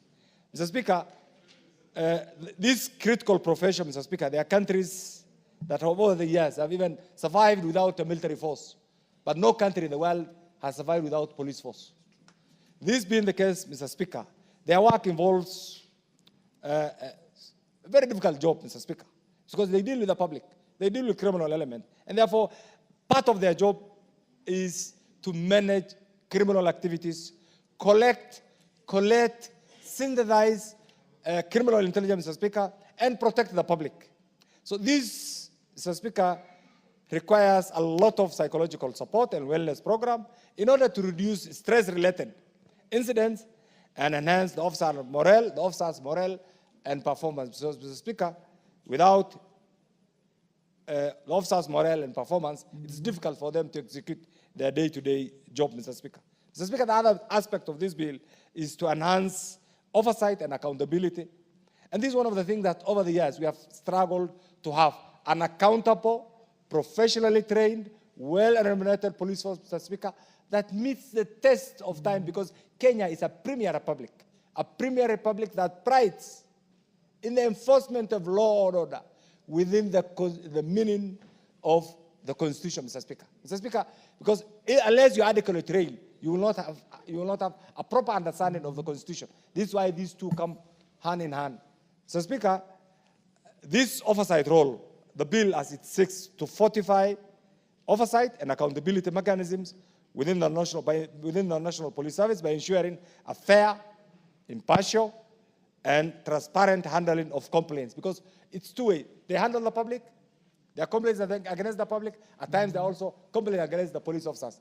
This must be put on a scale that will be fair to the police officers and to the public, Mr. Speaker. That is why sometimes when I see individuals outrightly condemning our police officers, Mr. Speaker, I empathize and sympathize with the police officers because their work is difficult.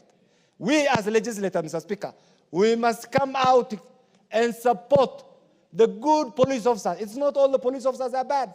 We have some of the best brains in the midst among the police officers. And therefore, I want to urge the Kenyan public to desist in collectively condemning our police force, because they are human beings, they are there for us, they do our work, they protect us, they support us. We empathize under very difficult circumstances, Mr. Speaker. It's a high time that we as a parliament, Mr. Speaker, pursuant to Article 243, Mr. Speaker, go out of our way and adequately fund our police officers. That is the only way we can have an accountable, resilient, ever-ready police force.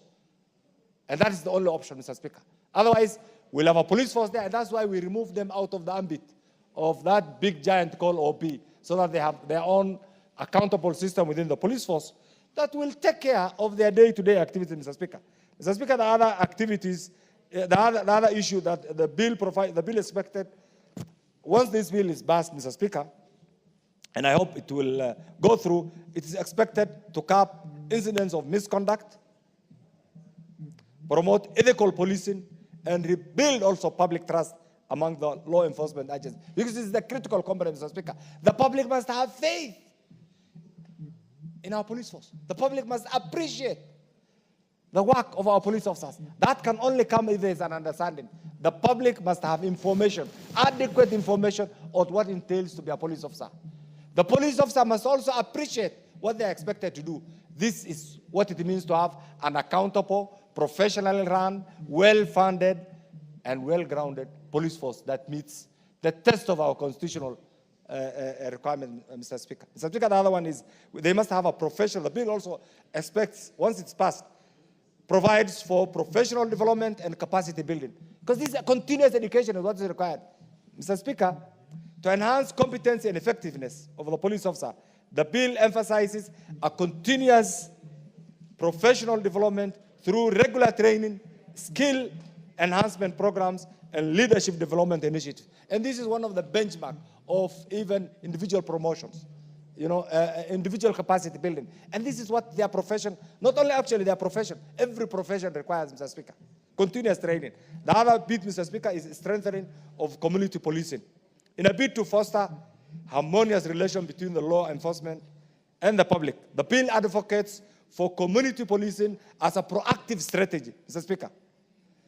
This proactive engagement, Mr. Speaker, between the police officer and the local community, Mr. Speaker, will create a culture of trust, Mr. Speaker, and cooperation in problem solving. This world, Mr. Speaker, that is bedeviled with challenges, with criminal activities, with cybercrime, and many other challenges. We need that cooperation between the public and the police. And there must be an avenue. The avenue is this bill. The avenue is an acceptable, law-centered, law-driven, law-placed mechanism that this bill attempts to provide that will enable the police officer to function as expected. Mr. Speaker, this bill also represents a significant step forward in reforming the Kenya policing framework by enhancing the police officer welfare, the police officer welfare, professionalizing law enforcement, and strengthening community partnership. This is what is called Yumbakumi Initiative. The Yumbakumi Initiative, Mr. Speaker, was an administrative mechanism. But once this bill is passed, it will be anchored in the law. And this is critical, and therefore what we expect. Mr. Speaker, luckily in our constitution, there's something called public participation. And the framers of the current constitution, Mr. Speaker, were not naive, were not feeble. They thought out of the box that there's need to engage the public. And it's two-way. The police officer is expected as part of the Kenyan society, as part of the law enforcement community, Mr. Speaker, to understand and appreciate the ecosystem in which they operate. That ecosystem is unique. It's filled with criminals. We have law-abiding citizens, Mr. Speaker, and there's also public expectation on what the police officer is supposed to do. Mr. Speaker, that notwithstanding, there are a number of things that the bill we must also take into account, because it's one thing to legislate. The issue of funding and resource allocation, Mr. Speaker, as I've alluded to, must be addressed comprehensively, because we can legislate, Mr. Speaker, and we have legislated in the past. But this must come with a proactive, practical funding program for this bill to have a meaning. Mr. Speaker, the other bit is, once we talk about the stakeholders involved, Mr. Speaker, this bit must also be collectively approached through public education. The other one is conflict resolution between the public and the police. Mr. Speaker, finally, I want to say this. Our police officers, as part of our police diplomacy, are right now in Haiti. This country has prided itself by being providing some of the best police officers. I want to urge my colleagues, even as we approach the budget of 2025-2026, I want to beseech you, let us reallocate funding from other sectors. Very well, very well. You have done well. You have done well, ranking member. Let's allow other members also to contribute. Great speak. The Honorable Catherine Wambilianga and then the Honorable Nyamai.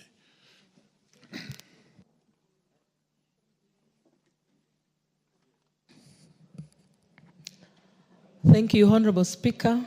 I also rise to weigh in on this matter this bill that seeks to improve the wellness and the welfare of the police officers. It is common sense, and we see it, that our police officers actually are not living a good life. And as much as they're not living a good life, it's something that has been not corrected by us, especially us, the key leaders in this country. These are people who have taken good care of us. They help us whenever we have issues. We call them to order when we have matters in our villages, in our homes, and all that. But when you come to the welfare, and even whoever takes care of the wellness, it has not been taken care of. I wish to support the Honorable Masara who brought this bill, because looking at what the policemen go through, especially in terms of matters mental illness, most of them actually find themselves in a corner, especially when faced with situations. They have nobody to go to, and it is us, the public, who should help them, and us, the legislators, who should help them. Our police officers have gone through very difficult situations. When, for example, there's an accident on the road, they're faced with a very difficult situation. They're the ones we call to remove the bodies. When there's drowning, we call them on to order to remove the bodies for us. But at the end of the day, nobody seeks to sit down and counsel them. They get back to their homes with their normal problems, which even emanate from the poor salaries that they get. So you find with such situations, a police officer goes home, is very stressed, goes to meet a family, and whenever there's anything in that family, they always result into cases of suicide. This is really something that us legislators should look at. So I want to support the fact that they establish for them a wellness center that will care for them. I remember when I was young, I had a brother who was a police officer. We could visit him, but the conditions under which they lived was terrible. The government has tried to improve on that, but not good enough. They still share beds, they still share houses, and so much has happened. But these are our own sons and children whom we have educated. We expect them also to have good life, and when they get home, they also need to have that peace that everybody else gets. But in our own opinion, when we look at officers, they are only verified. Nobody respects them because we imagine these are just officers who should take care of us. But us, the legislators, we should also look at their welfare and know how to, what we can put in place that can make them, cushion them from a number of issues. And the fact that we are also seeking to establish wellness centers in counties, I feel the government should also allocate a few resources. And to support the previous speaker who has just spoken, Honorable Kainan, we should even relegate some of the funds from other ministries and put to these police officers' welfare so that they have centers where they can go and have reprieve in such centers. I support this bill, and I hope at the end of this, the implementation will take place. Here in Parliament, we pass bills, but the implementation becomes a problem. So once we do this, we believe the government will take this in place and the bill will be implemented. Thank you, Honorable Speaker. The Honorable Member for Kitui South, Rachel Nyamai. Thank you very much, Honorable Speaker, for giving me this opportunity to support this very important bill by the Honorable Masara. Honorable Speaker, this is a very important bill, and it is trying to enhance the work that is done by the National Police Service and also the work that is done by the Inspector General in order to provide better working conditions for our police officers. Honorable Speaker, I would like to start by appreciating the contribution by the Honorable Kainan and the Honorable Farah Maalim in the way they have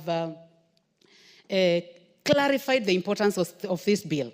Honorable Speaker, these police officers who are taking care of everyone, from the president to our own villages, are not just officers.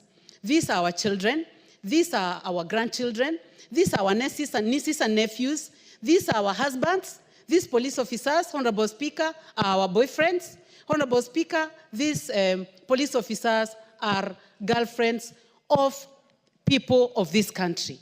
They have offered themselves to go to the most dangerous places, to be working at night when people are asleep, to be going to the dangerous places. For example, in my own constituency, police officers working in Ekoda, working in Mutomo, are the ones that are going to Moda, and they are the ones that are going all the way to the border, to places called Konekaliti, where they go to places where there is no chief, where there is no assistant chief, and places where people have occupied, and we expect them to give us the best.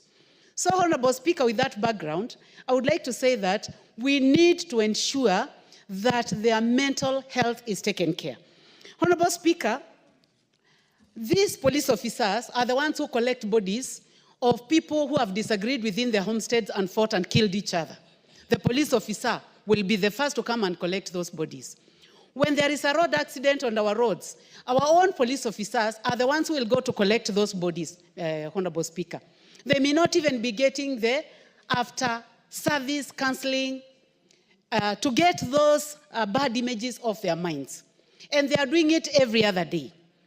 Honorable Speaker, when these police officers are exposed to all this collection of bodies all over the country, picking bodies that have decomposed, delivering them to city mortuary, I think that we need to make sure that we pass this Honorable Masara's bill to ensure that we provide the funding that is needed.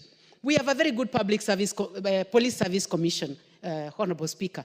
We have very good officers, like the Inspector General of Police, Mr. Kanja, people like Masengeli, wonderful people, but what can they do without proper funding? So, Honorable Speaker, I would like to say that I support this bill that is going to ensure that our police... Give me a minute.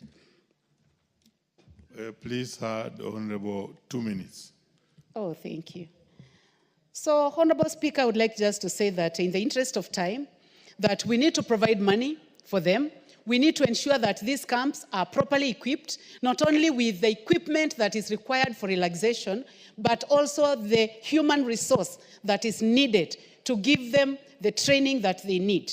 Honorable Speaker, also ensuring there is a proper link between the police officers and the community.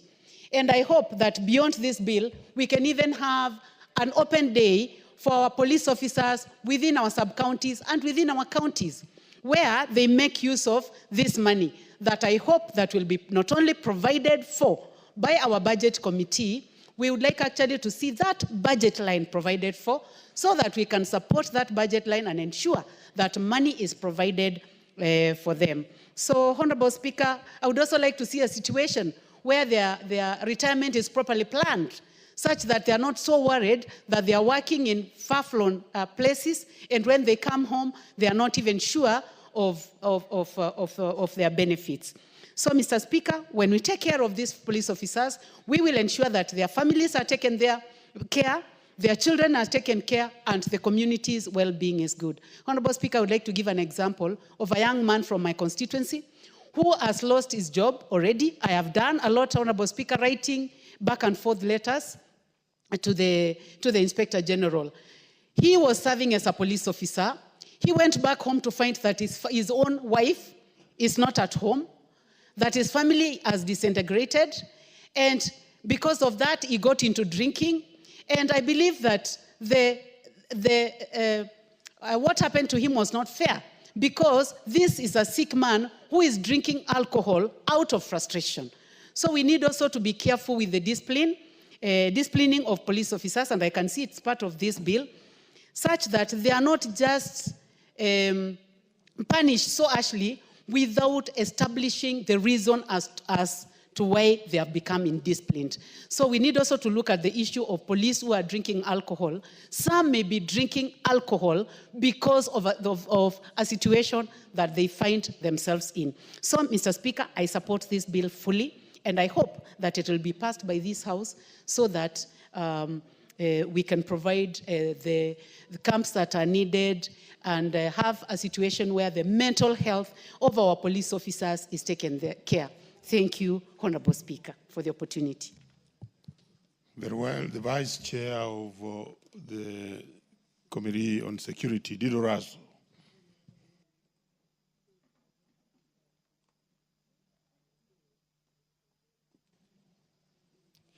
Thank you very much, Honorable Speaker. Honorable Speaker, I rise to add my voice to this very important bill by Honorable Masara. Honorable Speaker, a police officer is a first responder who is responsible for law enforcement and public safety. A police officer provides emergency services by responding to call and investigating crimes. They patrol areas to detect and prevent crime, and are expected to write an incident report at the end of the day. Honorable Speaker, as members of this House and as legislators and leaders in this country, I think if there is a profession that we have given a raw deal in this land, is for our men and women in blue. These are police officers. This amendment is progressive. It is also forward-looking. More importantly, it addresses three cardinal areas. First is about accountability across the police force. Secondly, it addresses the role of leadership, both about those who command police officers and men, and also about we as leaders in this country. What is our responsibility to have a good police service? Honorable Speaker, the second aspect of this bill, it addresses the welfare and well-being of our men and women in police uniform. In odd hours, in rain in dusty areas, and in dangerous locations, these are men and women we call upon to provide public safety and security. Sometimes they are poorly armed, they are ill-equipped, and the terrain does not favor them. But because it is their duty,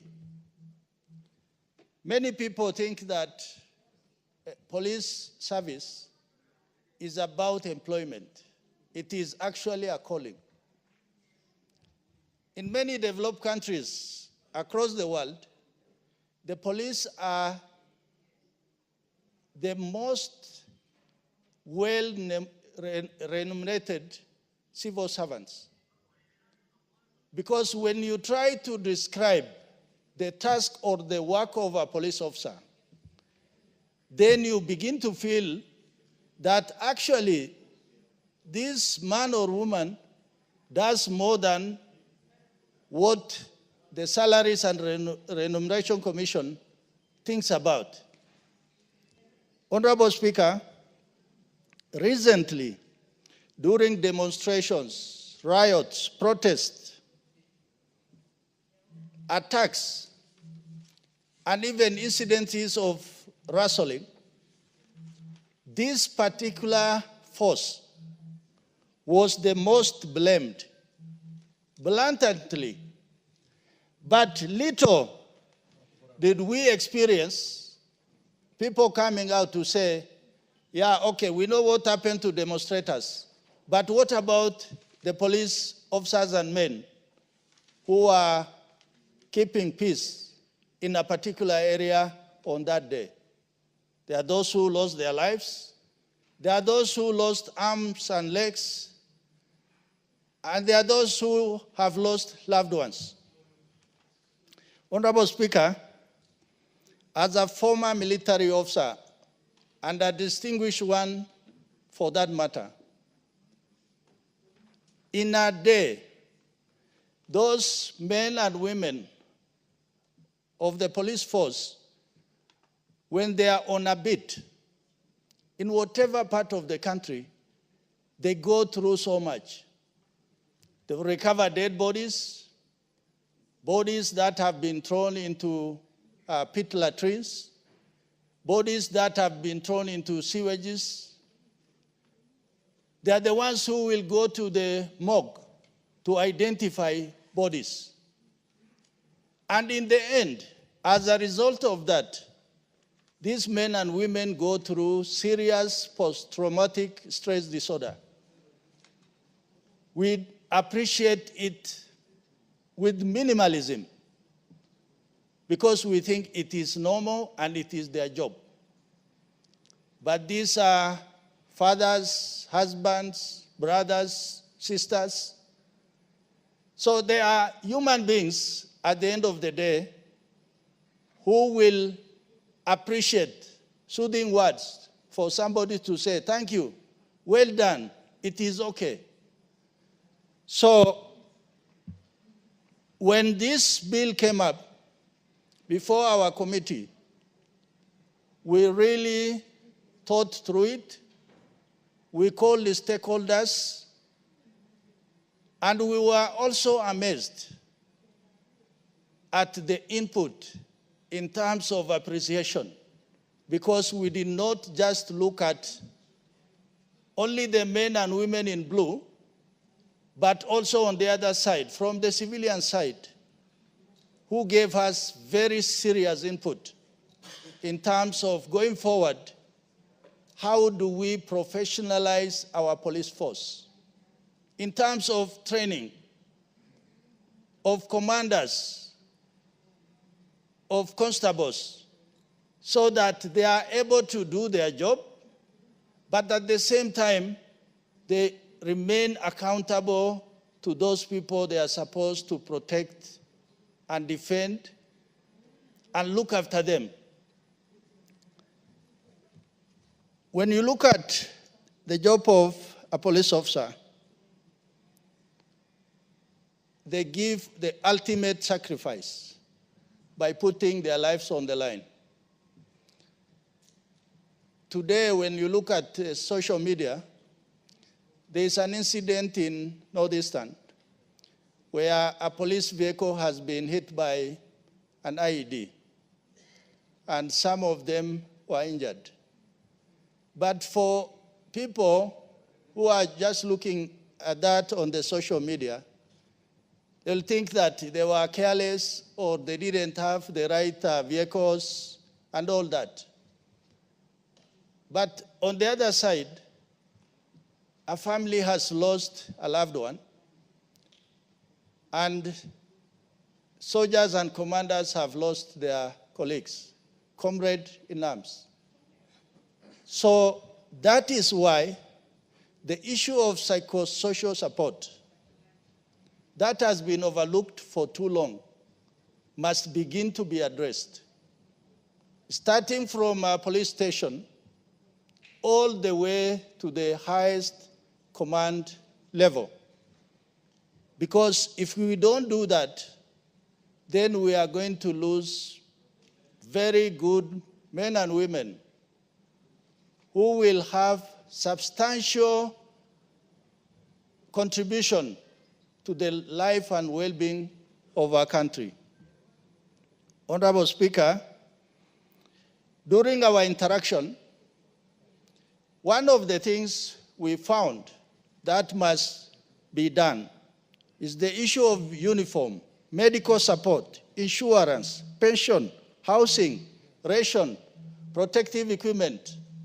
Among those things that must make our police effective, professional, and efficient in them carrying out their duties.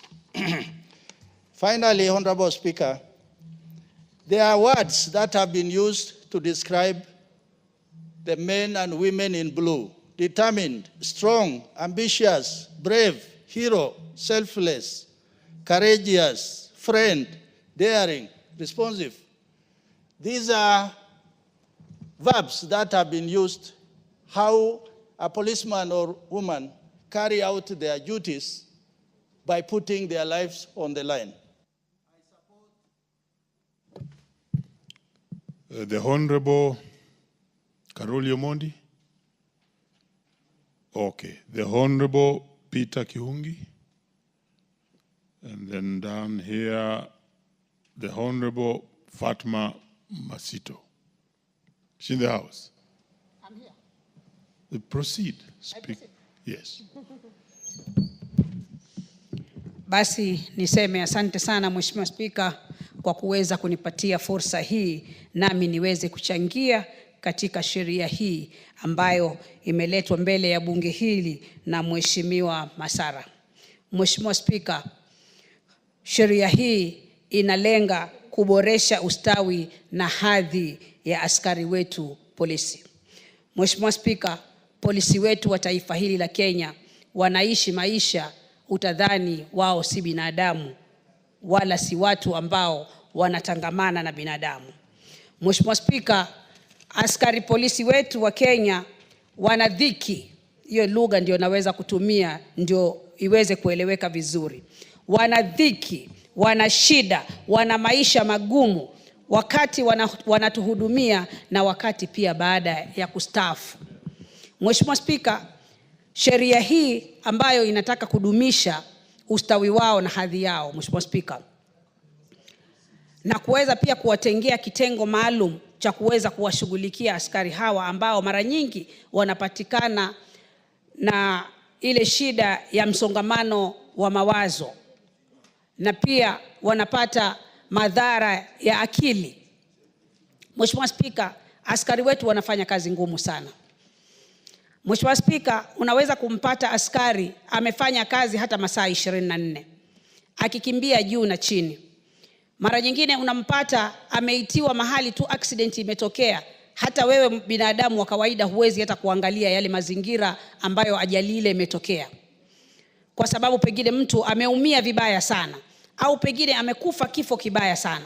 Lakini sijaona askari akiogopa kusongelea hali kama ile. Wengine unawapata wameenda hata kuokoa mahali moto unatokea, amekwenda kuokoa na anapambana na mambo mengi. Lakini Mheshimiwa Spika, mazingira yao ambayo wanaishi askari wetu wa Kenya ni aibu. Ni aibu hata ukiyasema kwa mataifa mengine, na ni aibu pia kwa sisi wenyewe wa Kenya. Wanaishi maisha ya kinyama kabisa. Mheshimiwa Spika, unampata askari amepatwa na msonga mawazo kwa sababu hata familia yake mwenyewe inamshinda kuihimili. Kwa sababu kwanza mshahara ni duni, pili hawezi kupata matibabu mazuri, tatu hawezi kupatia watoto wake elimu nzuri. Basi Mheshimiwa Spika, maisha yakiwa kama hivi, askari utapata wanajihusisha na mambo mengi. Wengine unawapata wameingilia ulevi mpaka amekuwa mlevi mbwa. Mheshimiwa Spika, kwa sababu anafikiria leo hii mimi nimeshinda kazi tangu asubuhi mpaka jioni, lakini mshahara mwisho wa mwezi hata huwezi kusema utamtosha, hata wiki moja hauwezi kumtosha. Wanaishi maisha, anakopa, mwisho wa mwezi akipata mshahara, Mheshimiwa Spika, analipa tu madeni na anaanza tena alifu kwa kijiti kwa lugha ya Kiswahili. Yaani anaanza moja tena. Anaanza moja kukopa mpaka ikifika tarehe 30 akipata mshahara analipa madeni yale na anaendelea kuishi. Haya ni maisha aina gani Mheshimiwa Spika? Ukilinganisha na ile kazi ambayo askari polisi wetu wanaifanya ndani ya taifa hili Mheshimiwa Spika. Mimi naunga mkono sheria hii iweze kudhibiti, kwa sababu askari ni ndugu zetu, ni baba zetu, ni kina dada zetu, ni marafiki zetu. Tunaishi nao vizuri na wanatufanyia pia kazi nzuri zaidi. Kwa hivyo Mheshimiwa Spika, niunge mkono sheria hii ikipitishwa, na ninatumaini itapitishwa na bunge hili, iweze kusaidia hawa ndugu zetu. Mheshimiwa Spika, asante sana kwa kunipa fursa hii. The Honorable Edith Nyenze. Thank you, Speaker, for giving me this opportunity to hear my views on this bill on Police Service Commission. And let me take this opportunity to also congratulate our colleague, Honorable Masara, for this good bill. I note that this bill is a bill that aims at strengthening what you already have, especially on the mandate of the National Police Service Commission in addressing the mental health and well-being of the police officers. And this bill establishes psychosocial units and also programs whose aim is to promote the mental health and well-being of police officers. The bill is actually trying to insert a clause into 12A, which requires a police commission to provide police officers with some mental health services. And this bill requires the commission to establish well-equipped centers in offices, in camps, in their training colleges, and communities for police officers to receive psychosocial services. Madam Speaker, I note that apart from this, our police officers do a lot of work. They are actually exposed to harsh environments, to environments where they've actually not even been trained in, to environments which are harsh. And especially this day in age, with our current social media, the police officers are actually badly exposed. So apart from creating these centers, it's also good to note that we need to also improve their personal emoluments. Their salaries are sometimes very low. They stay in very bad houses, even though this one has been talked about for a long time, nothing much has been done as concerning their housing and also their salaries as needs to be improved. So this psychosocial support is very important because being exposed to such environments, they are meant to have some mental torture. Some of them go to some harsh areas, and they stay in such areas for months without even taking leave. And when they take leave, they are actually not given enough money to take to their family. So you are overworking yourself, you are not being appreciated by the people you serve because you are correcting them, they don't appreciate you, the environment is harsh, and then at the same time, you are not taking, there is nothing to show for it, especially taking to your family and your children.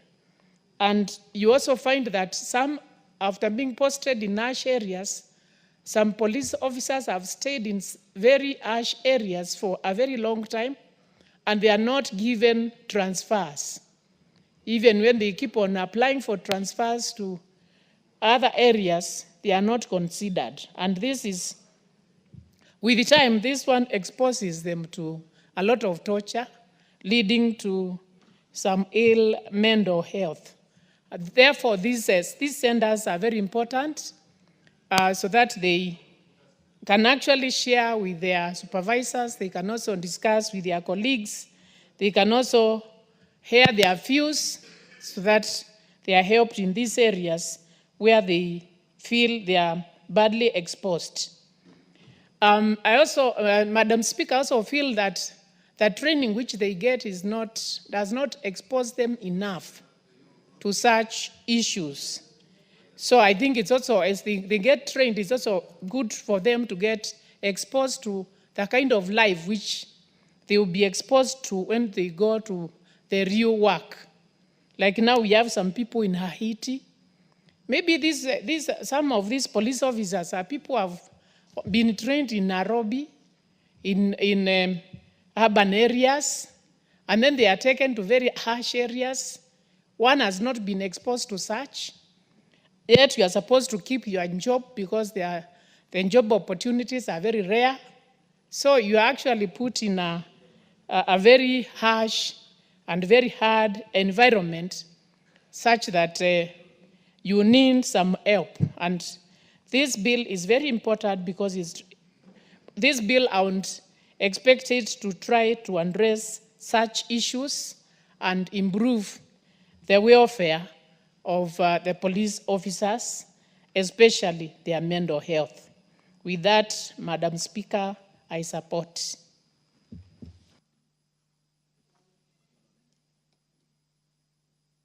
Thank you. Thank you, Honorable Nyense. The Honorable Mary Wamalwa, member for Maragua.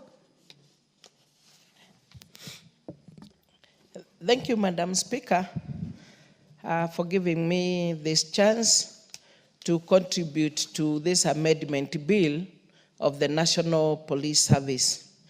Madam Speaker, as I support and congratulate Peter Masala, I also want to say that I support all my colleagues in whatever they are saying, because it is true we need the establishment of the psychosocial support centers, especially starting with the county, so that at least we can be able to address mental health challenges within the force by promoting professionalism, stability of the mind, and also accountability. Madam Speaker, it is not only in the police force that we need these psychosocial support centers. If it were possible to the government, we would start them in all the sectors that we have our people working. Madam Speaker, you bear me witness that as we study today, there are so many issues that people are coming across, starting with the economic hardships, the social media and online pressures. Madam Speaker, the relationship and family struggles that we have. Also the workplace stresses that we usually encounter as we try to work, substance abuse and unhealthy coping mechanism, Madam Speaker, and also the health issues and lack of access to mental health care. Madam Speaker, all these are issues that are making our people who are working, not only the police officers, really to need the psychosocial support centers, because it is from these that we shall be able to speak to the mind, to guide and counsel, and even to get closer to many of our people who are getting affected out of all what surround some of the areas that I've talked about. Madam Speaker, you'll find that depression is not only in the police officers and other people who are working for this government, but you're also getting it in our children, those in secondary schools, universities, and also in the primary schools. Because when it touches on the economic hardship, and the parents have been hit by this, and their children are in the universities and they require the basic needs and they cannot be able to be provided by the parents, then you get these children undergoing such problems, equally to those who are in secondary school. Madam Speaker, long time, when we were in primary school, we did not have this, like the way it has described, out of the issues that there are today as compared with that time. And therefore, Madam Speaker, I can say without any fear or contradiction that this bill is very crucial to be amended so that our Kenyan police officer who are witnessing troubling increase in suicide cases amongst their ranks due to the factors that I've said can really be addressed. The proposed amendment, Madam Speaker, provides structured mental health support, potentially reducing incident of erratic behavior linked to the mental distress. Madam Speaker, this is very crucial to the people whose work is to protect us. And thus, we should start by, first of all, looking at their mental well-being first so that we can enable them to serve the country better. Madam Speaker, you can imagine a police officer who is already mentally depressed and he's being waited to deliver work during the day, maybe less a bit, and at times, because we still have shortages of staffing, to wake up at night and still go on patrols to protect our people. Madam Speaker, this is not an area that we can forget, bearing in mind their work is to make sure that there is security while we are asleep in our businesses and in our working places. And therefore, since this is a constitutional right to each and every Kenyan, then you know we really need, as we go to other sectors, we really need to start with our Kenyan police officers. Therefore, that is why I want to congratulate Honorable Peter Masara for having thought about this, so that the moment we start with this, because I know it's going to yield good fruits, then as a government, we should think of how it can trickle to other sectors so that at least we can be able to fight the depressions and the stresses in our working areas. Madam Speaker, I know we have such places in our hospitals, but purely on the level 4, 5, and 6, which are not everywhere. Therefore, if we can say in each and every county we start, then we shall be assisting some of the areas, the little that there is, to address the psychosocial in our hospitals.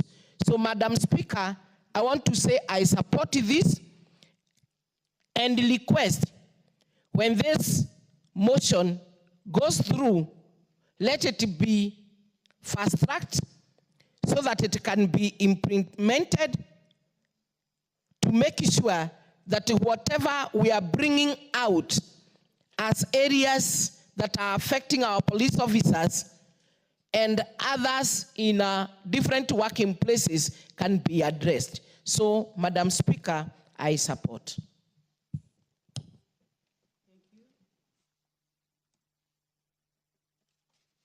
The Honorable Andrew Okwome, member for Karachonyo. Thank you, Madam Speaker, for giving me this opportunity.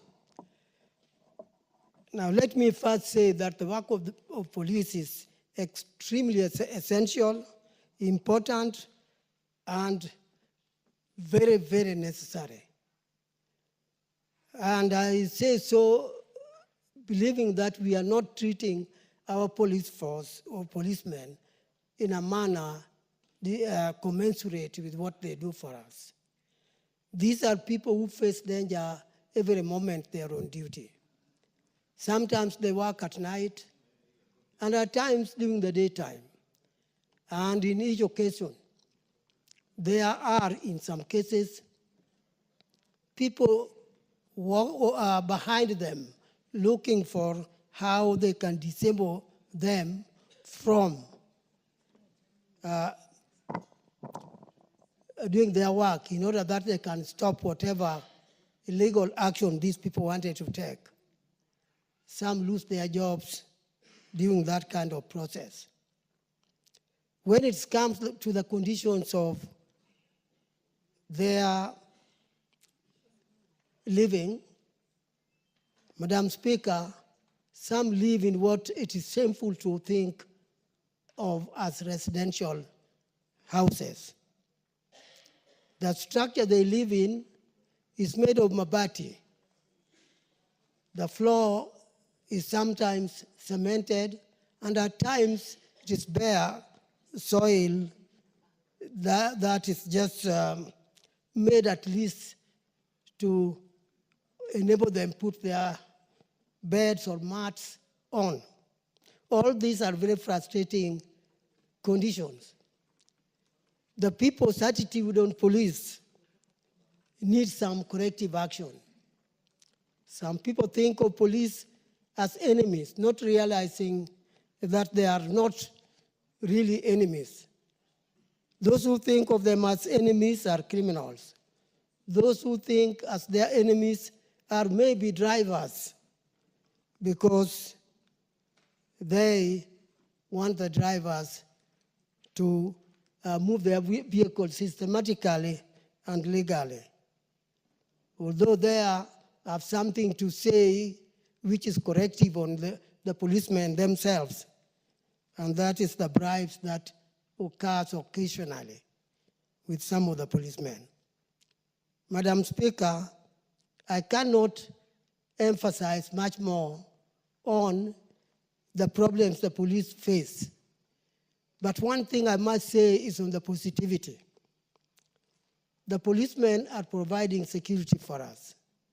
People just realize their importance when a problem occurs.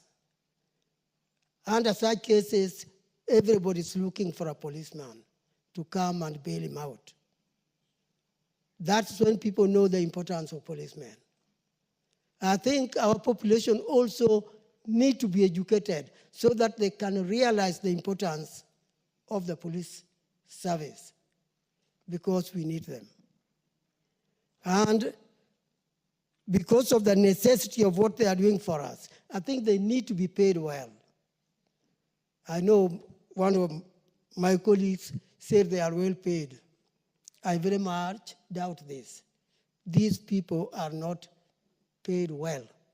And that's why you see them looking for almost no mistakes by drivers and ask them for some coins in their pockets. We don't need to subject such people providing excellent service to us to a condition when they need additional money in the form of bribe. I think something needs to be done on that. I support the idea of psychosocial support centers. But then these centers should not just be for reaction. They should be also preventive, so that policemen are checked often on their mental conditions as well as physical condition, to ensure that they are fit for the work and they can do the work when they are having fully mental composure that can make them do their work well and properly.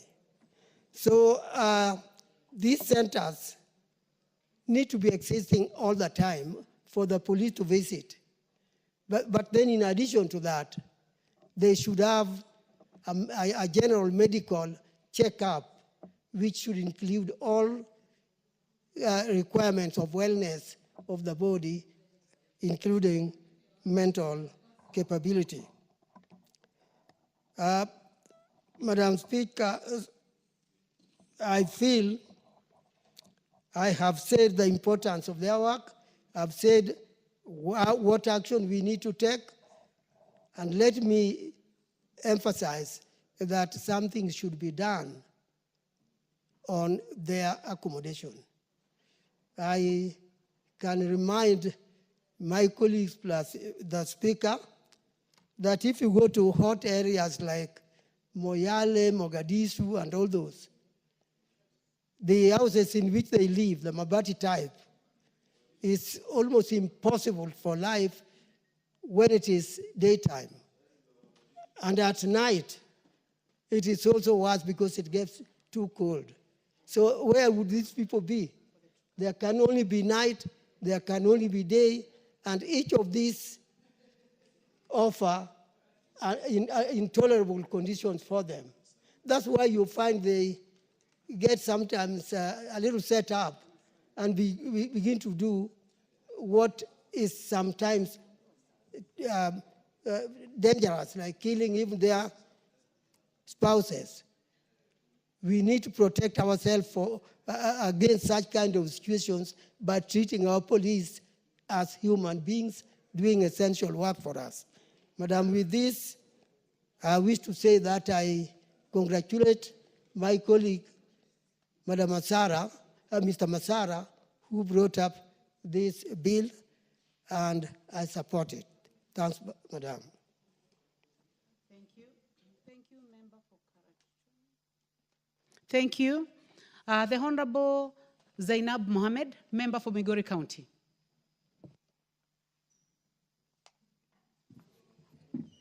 I thank you, Madam Speaker, for the opportunity you've given me. I would like also to give my voice on the National Police Service Commission Amendment Bill 2024. I do support it in totality, and I would like to say that it is a bill that every Kenyan, I am very sure, would be positive about.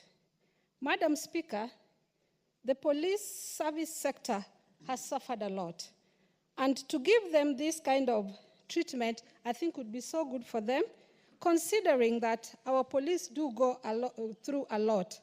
For example, there is no family connection in our police unit. You find the police is transferred every single day, and in the process, they lose connection with their family, the parental family, and even family by marriage. And so it's very important that we do take care of their well-being so that they would know how to cope with this situation. Madam Speaker, the police service do need some assistance in financial budget and management. Their salary, we agree, is not adequate enough.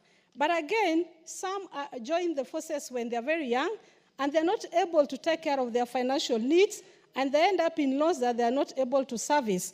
And so this social well-being would be important for them, because in this unit, a lot of challenges will be taken care of.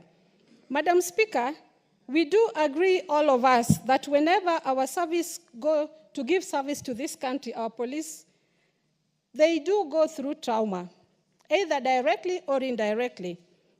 In a situation where you lose a colleague is shot next to you, you have to carry that colleague, and by the end of the day, they have a hard heart, but by the end of the day, their heart is also soft. And so they go through stress, considering that he has lost a friend or she has lost a friend, and she thinks of the next day, maybe it will be her going. And she looks at the family of this person who has left them, and this again do torture them directly or indirectly. I believe that if this center is established, such problems will be taken care of, but not solved completely. Our police, because of the Kenyan people, some of us also do bring their self-esteem down. There are situations where, unfortunately, you have used substances that change the mindset. Example is alcohol or drugs. And so when the police has come to arrest you, we throw words that bring their self-esteem down. In such a scenario, a police officer might end up using a gun to finish you for bringing his self-esteem down. It is very important that when such challenges appear to them, they can turn to the centers that would be able to take care of them by talking to them and understanding the situation they are in. Madam Speaker, a living example is what happened in Westgate, Dusit, and Capedro. If we would consider the policemen and women who were at these areas during these accidents or incidents, these people were never taken care of. And you find in a scenario where you find a police did shoot a colleague in circumstances that cannot be explained. In most cases, it is this trauma that they go through, this stress and the depression that they go through, and nobody understands them. And so a small argument, a policeman ends up using the nearest weapon to him, which is a gun. Madam Speaker, our police officers do get injury during their service, and they don't have a way of managing and recovering and returning to work. They just go to the doctor, the injury is treated, maybe has lost a leg, an eye, or whichever part of his or her body. But then there's no other extra service given to this officer. And so he or she goes back and realizes that now she has one hand or has one hand, she cannot or he cannot hold his gun anymore. And this sends him into depression because he knew when he joined the forces that this is a job he has chosen, and he has chosen to defend his people and his country, but unfortunately now is not able to service us. This do send them into serious depression, which ends up piling and sending it down to the family, directly to the children, wife, or mother, or brother, or sister. So I believe if these centers would be available in each and every polling station, instead of putting it at the county level only, but I know finances also are very constrained, but if we could at least try and put it up to the level of a constituency, and then later move it downward, even to a sub-county level, so that these services are available. Sometimes it might be difficult for a police officer who works in Nyatike, where I come from, to go to Migori if such services are provided, to go and get that service. That alone can be stress for him or her because she's leaving her family again to go over 60 kilometers to get to such a center. So this is a very good bill. I congratulate the member who brought it up, and I believe that all members of this House will support it in totality. And if there is any amendment that would make it better, we would request that anybody who has such ideas would bring it forward, but let us support it in totality. It is a good one, and God willing, it will help our police women and men of this country. Lastly, I want to congratulate the policemen and women of this country, telling them that they're our sisters, they're our brothers, we love them. There are sometimes that we do rub our shoulders, especially during maandamano, but by the end of the day, we are still brothers and sisters, and the country belongs to all of us, and we congratulate them, we love them, and we wish them well in their duty. Thank you, Madam Speaker. Thank you. The Honorable Gishimo Kiveji, member for Geshogo. Thank you, Honorable Speaker, for also getting this opportunity to contribute to this bill by Honorable Masala. Let me say that the police perform a very important constitutional duty to protect lives and property in this country. And therefore, a stable country is also dependent on a very strong and healthy police force. And that is why I'm in support of this bill. And having seen that this bill has gone the entire process, both through the budget committee, being a money bill, and also through the relevant committee, it shows that this bill has really gotten even support before even it came to this House. And because it is very, very important for our brothers and sisters who are serving in the police force, for purposes of managing the issues that affect them, so that they can be able to withstand sometimes the hand working conditions that they normally go or work under. And of course, it goes without saying that sometimes police go through traumatizing incidents, and especially when they are in their line of duty, and especially in volatile areas or where we have conflicts. We've seen quite a number of them lose their lives. Let me not mention the places, there have been many, and especially where we have got tribal conflicts, or even external aggressions from, the recent one, which is also just about to be debated upon from Turkana. And these incidences would also call that these centers are established so that the issues that are affecting them can be managed. And some of the other areas that would require that this police be taken through psychosocial support.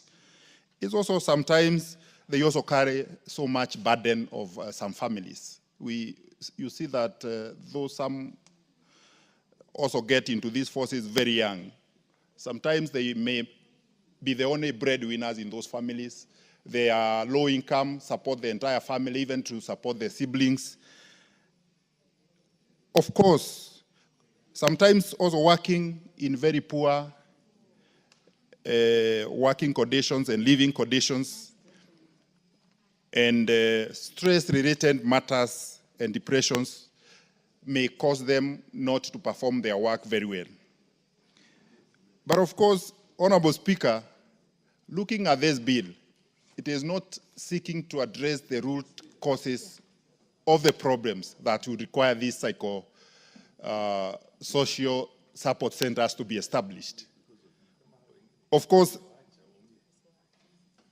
the Police Service Commission has a duty, and actually they have a big responsibility to come up with the welfare issues that are affecting the policemen, which are causing them all this stress and depressions that will require the kind of support that we are seeking to establish in this bill. So the Police Service Commission ought to be very innovative in the way they deal with the issues of policemen and women, and they should borrow a leaf from this House, whereby through the leadership of the Speaker, we have gone out of our way even to contribute money from our little savings or from our salaries, so that we can have a post-service medical scheme. They should also, the Police Service Commission should also be innovative in a way, also to have a little contribution from the people who are serving, so that once they leave the service, apart from the pension that they normally enjoy upon retirement, they can also enjoy a good medical scheme. And that will call for a very little contribution every month, so that these police officers can live a good life thereafter, after retirement. They should also come, the Police Service Commission should also come with a way of how families can be supported after losing their loved ones while serving on the line of duty. Like young policemen, as you also contributed, Honourable Speaker, while you're on this other side, they leave very young families with no support, devastated, and they had looked upon this police officer the entire of their life for their support for education of the children. So there should be innovative ways of making sure that these families get support even after a departure of a police officer, and especially where one lives or loses life, either in the line of duty or while still in employment. Honorable Speaker, the salaries of police officers, that's also another welfare issue. Some of the issues may not be legislated through an amendment of an act of parliament. Some may also come as an innovative way by the Police Service Commission so that the welfare of the men and women in uniform, whom we are calling the police officers, can be achieved. So, Honorable Speaker, I beg to support, and I believe there is a lot more that needs to be done, because this center will only look at the issues, the affected people, or the most likely to be affected. And finally, Honorable Speaker, let me also propose that after establishing the county psychosocial support centers for the police officers, I think we also need to have others established in due course and as resources may allow, even at the sub-county level, to avoid police officers going long distances. We have some sub-counties which are too huge, and the police officer may not even have money, may not have even a vehicle to take them far and wide to seek for these services. So with time, I think this is a good start, but with this time we can be able to escalate or to devolve them further to the sub-county level, or the officers who will be employed at the county level can also be able to be traveling or mobile up to the sub-county levels so that they can be able to give this well-deserved service. Thank you, Honorable Speaker. MP for Cases.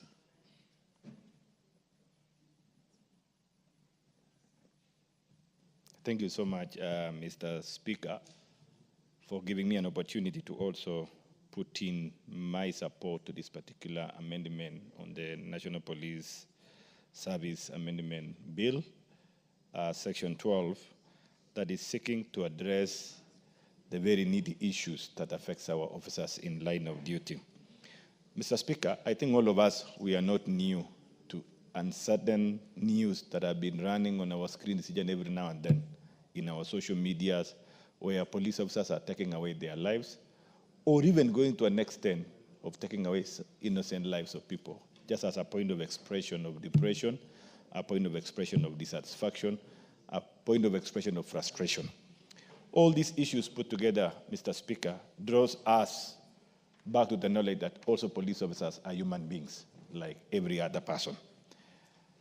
We all know that we gave ourselves a new constitution in the year 2010, that even up to now, we are still working on it to ensure we put implementation to the latter.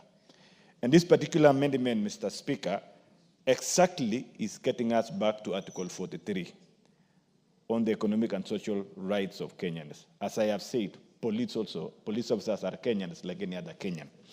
And in that particular article, it enumerates a list of rights every Kenyan is entitled. The first one is the issue of quality health care.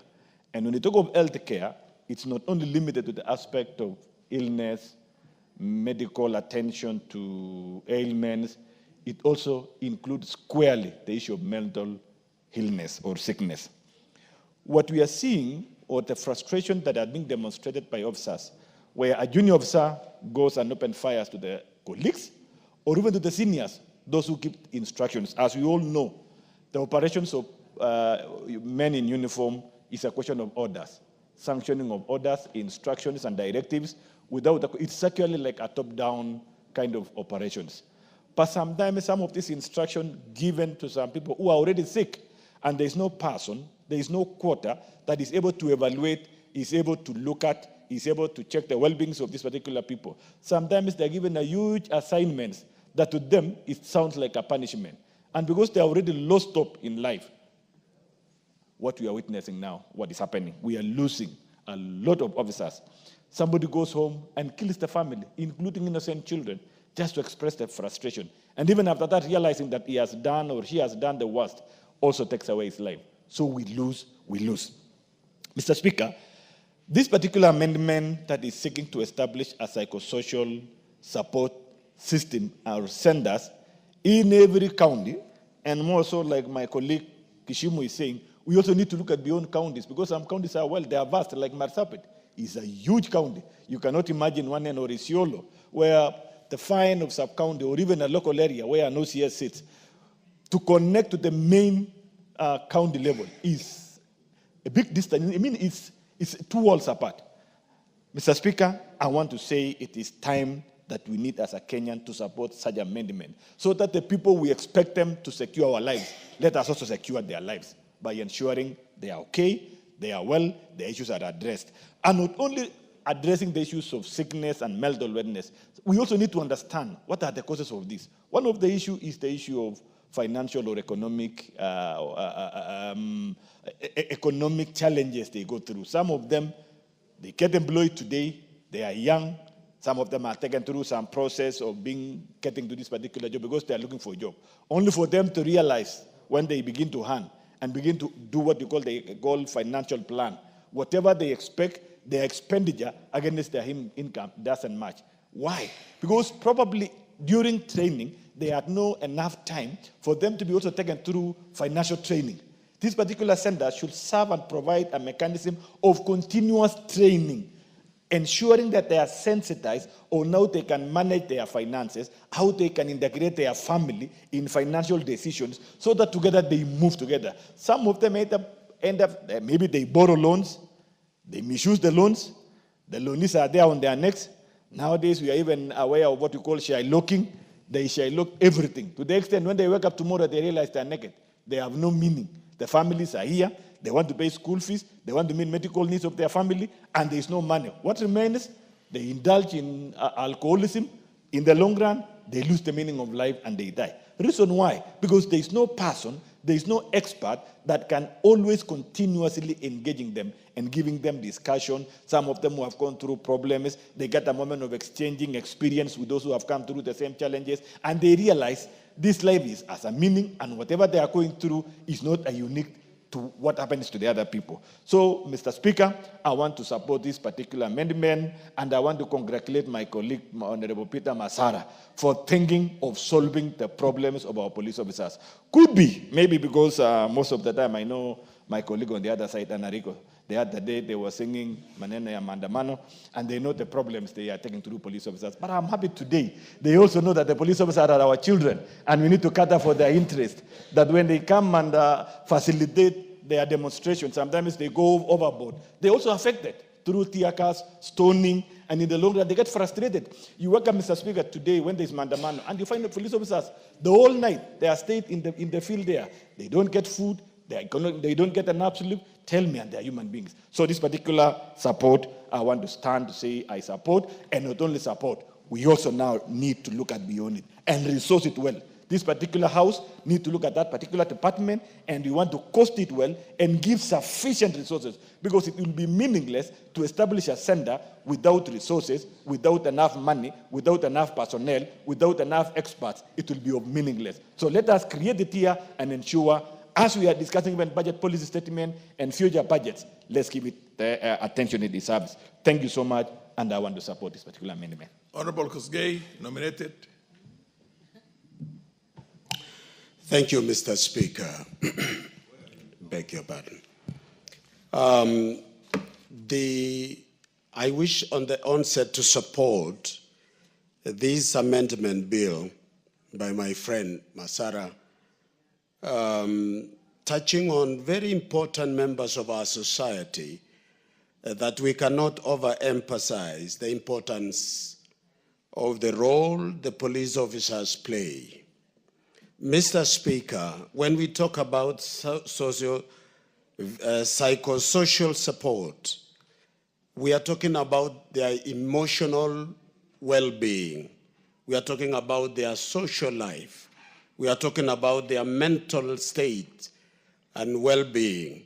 we are also referring to their spiritual needs because they are human beings. We would have to build a resilience in them and hope and a sense of national pride. Mr. Speaker, it cannot be overemphasized, and I think this House should treat it as one of the very important aspects of our society because it touches on our security, both personal and as internal security within the country. What these officers faces in the field, managing through their roles. For example, there are 4 basic roles all over the world. It is the same: to enforce the law, to prevent or deter crime, provide emergency response, and provide support system services required by the society. In their line of duty, they face circumstances that affect them as people. So I wish to appeal to us as a society, because my colleagues have contributed and prosecuted in details some of the areas that needs to be addressed when we talk about county centers. I want to talk about our attitude towards police officers as citizens of this country. We need to look at them and appreciate that they are doing what we would have done individually, and that is to provide security for ourselves, our children, our properties, and our country. What we need to do, because I hear a lot, Mr. Speaker, when some groups call some social movements, we are addressing the police as if they are the enemies of progress, and they address the police as the impediment of freedom. I wish to use this opportunity that as we think about supporting them, we must change our attitude towards police. After independence, we used to think of police being the force of colonial masters.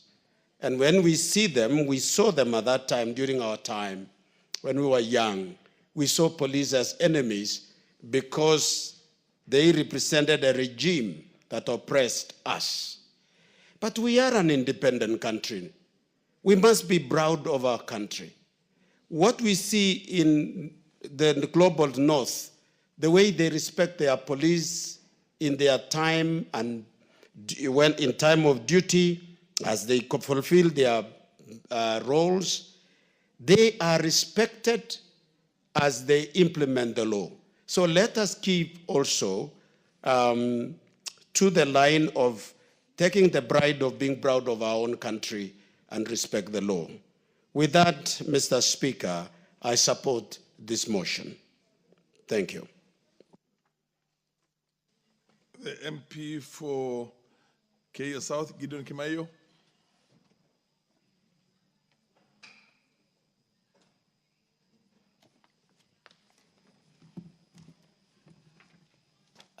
Thank you, Mr. Speaker. Mr. Speaker, I support this bill. And I appreciate the Member of Parliament from Suna West, Honorable Masara, for thinking about our police officers. Article 43 of our Constitution, Mr. Speaker, guarantees all citizens of this country the right to health. Mr. Speaker, our police officers work in very hostile environment, which at times brings issues even of depression and the rest. You find that their housing is not adequate. You find the kind of salary also that they receive is also not adequate. You look at their working equipment, the vehicles they are using and the rest, is not sufficient. Beyond this also, you see, they are posted to environment which, it's a disciplined force. They don't have an option, but they are there to serve the country. So the introduction of this bill is in a small way appreciating our men and women in the police service. And this bill, which seeks to amend Article Section 10 and 12 of the Police Service Police Commission Act, I support. If you look at other jurisdictions, for example, South Africa, for example, Canada, they have introduced the same that we are doing here. And the Honorable Dr. Kimayo. Yes, Mr. Speaker. I had to interrupt you. Sorry. But we have reached 6 o'clock, actually 6 and 1 minute. When this debate resumes again, you'll have 8 minutes more. But we have a motion of adjournment at exactly 6 o'clock, and under the circumstances, I'm going to call on the Honorable Ariko of Turkana South to move this motion of adjournment. The motion of adjournment, essentially, I'm sure you understand the rules. You will all contribute. There's no seconder. There's no question to be put at the end of it. It's for 1 hour and 2 minutes or 3 minutes. Proceed, the Honorable MP for Turkana South, Ariko.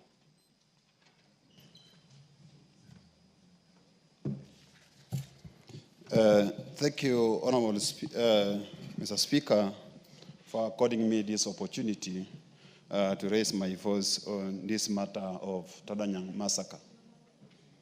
Honorable Speaker, on behalf of myself and my family, the people of Turkana South, and the greater Turkana nation, I would like to extend my deep sympathies and condolences to the families of the bereaved in the Tadanyang massacre.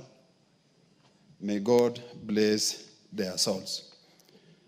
Mr. Speaker, on 22nd February 2025, more than 20 fishermen lost their lives and a significant number reported missing following an ambush by suspected Ethiopian militia, popularly known as Dasanach in Tadanyang, Turkana County. The militia targeted fishermen who were unharmed as they were fishing at a place known as Loipe Mukat and Atira near River Homo. Mr. Speaker, it is reported that during the incident, there was intermittent network blackout within the area that interfered communication, hence delayed rescue of the residents. It should be noted that Dasanach is an Ethiopian community living in Tadanyang area and share the same economic activities with the Turkana people. Tadanyang is situated at the shores of Lake Turkana on the northern side and very close to the Kenyan-Ethiopian border, and has faced perennial conflicts and insecurity over the years. The first incident that we can account for happened in 2011. As per the government records, remember, Mr. Speaker, government records may not be true. They normally understate the numbers. In 2011, 43 people were killed by the militia. And again in 2020, Merile bandits, suspected to be from Omo in Ethiopia, attacked residents again in Tadanyang with an intention of raiding livestock. These attacks have caused loss to lives and livelihoods. Again, in 2021, a massacre occurred where foreign militia killed 37 Turkana pastoralists inside Kenya territory. Remember again, Mr. Speaker, these figures are understated. Honorable Speaker, the security situation has severely disrupted essential services in the area, significantly impacting development in the region. The current attack has led to the loss of lives and property. You can imagine 16 boats were taken away, and they promised to return 5, which they have not yet returned today. Honorable Speaker, June, you can also remember the failure of the government, because the government has been ignoring some of these conflicts. Either the government has been ignoring, or it is always about smoothing strategy. just to calm the situation. Remember again, here in this house, we raised a statement. A member of parliament for Turkana Central raised a statement in June 2024, where Kenya Wildlife Service guards killed a fisherman while trying to make his end meet, and no action has been taken by the government. There is a need for the government to put measures in place to enhance economic activities under the blue economy. Mr. Speaker, the neighboring countries, communities have encroached the Kenyan land at the expense of peace, with the support of their authorities in all their endeavors. The Kenyan government has always ignored or just applied smoothing strategies in addressing such a critical matter. Mr. Speaker, I've identified a number of challenges this community is experiencing. And one of the challenges is the poor network connectivity within that particular area. Surveillance board for the Coast Guard is just one with a small capacity. Surveillance Coast Guards are only 8. You can imagine all that terrain across the lake. It's only 8 guards with one boat. A few empowered NPR, leave alone these other uniformed officers who are well versed with the terrain, are very few with no infrastructure to provide security in the area. Alternative sources of livelihood, which is livestock for these fishermen, has been continuously affected by banditry perpetrated by the same militias. Honorable Mr. Speaker, we've been making proposals, including the following. There is need to enhance authority. And in this case, when I talk about authority, the authority and legitimacy of a government can only be realized when there is law and order in a society. If the community is not feeling the presence of government, the public will always take charge to protect themselves and their property. Immigration department, foreign relations or foreign affairs, and KRA must establish themselves in this area to enhance security and economic activities in these unforgotten areas of the country. Food security programs. This government, the KK government, came into force by making a number of promises, including food security. To actualize, we are proposing as an alternative source of livelihood and productive economic activity for the first area of the country. Increased surveillance by security agencies, including increasing the number of coast guards and other security agencies, enough enabling infrastructure, that is vehicles, ammunition, and food supplies. That's what is required by these uniformed men. There's a need for the government to deploy KDF along our borders, to deploy KDF and border patrol units along the borders. The Turkana community has always managed to secure the border of Kenya with 3 neighboring countries. But now, Mr. Speaker, the donkey is tired. The donkey is tired. What is the role of foreign affairs in actualizing some of the UN Security Council agenda? Because I know Kenya is one of the signatory or a member of the UN Security Council. I read a statement by the UN Secretary on United Nations Security Council. And one of the statements, I picked the following. The Security Council reaffirms its commitment to the Charter of the United Nations, including its purposes and principles, and the primary responsibility of the Security Council under the Charter for the maintenance of international peace and security.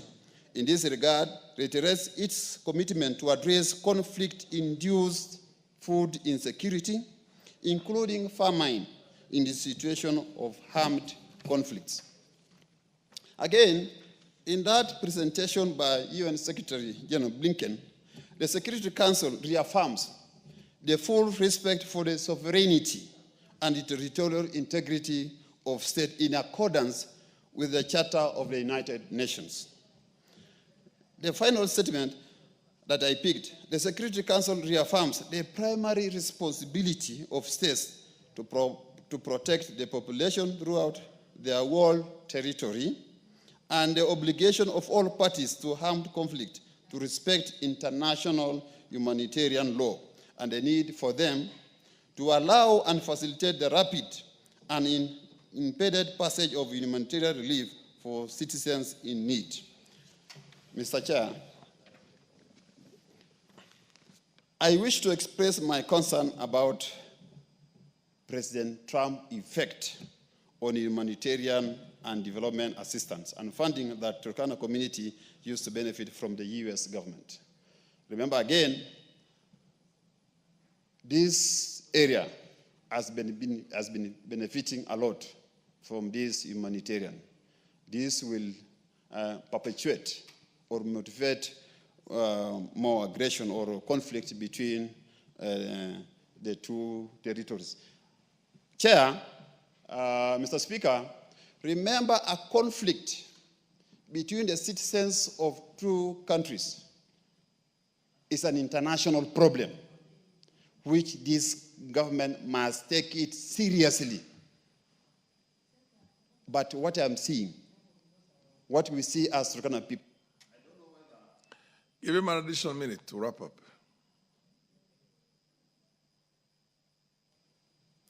I said, thank you, Chair, Mr. Speaker.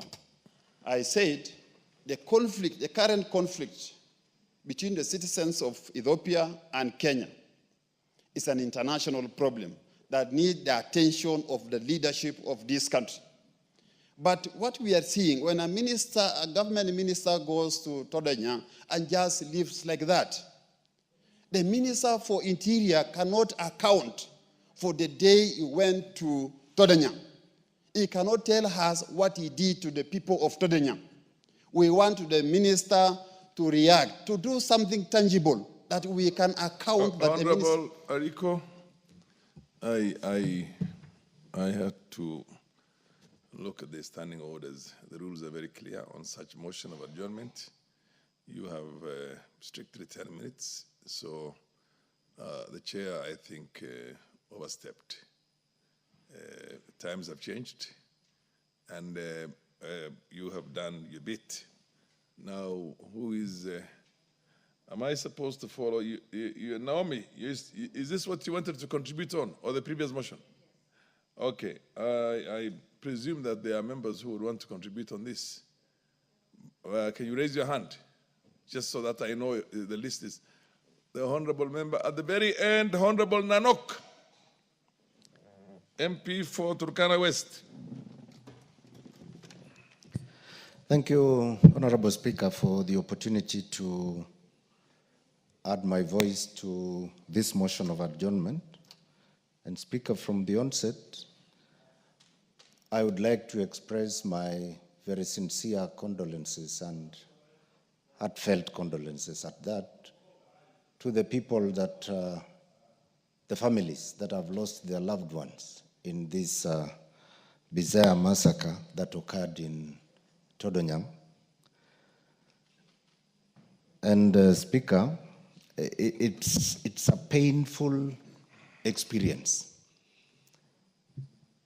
You wake up one morning in the business of fending for the lives of your people, your family, and you lose your life. Some of these people are not accounted for up to now, and there is nothing to be said. Speaker, when this matter broke out on Saturday, actually Sunday, because the killings occurred on Saturday night, it came in as a shock. Speaker, the situation in Turkana County right now and the greater, northern region of this country had become calm because of the many meetings that have been carried on by the leadership, by the people themselves, amongst themselves and their neighbors to keep peace. And we were seeing a semblance of peace, and therefore people were pursuing development matters. Even in the case of Todonyang, Mr. Speaker, there was prevailing a peace that had been brokered for the last 2 years. And these killings have occurred in the period of a peaceful stay between the people of Turkana North in Todonyang and those from our neighboring country in the Dasanach. And suddenly, we've lost more than 25 people.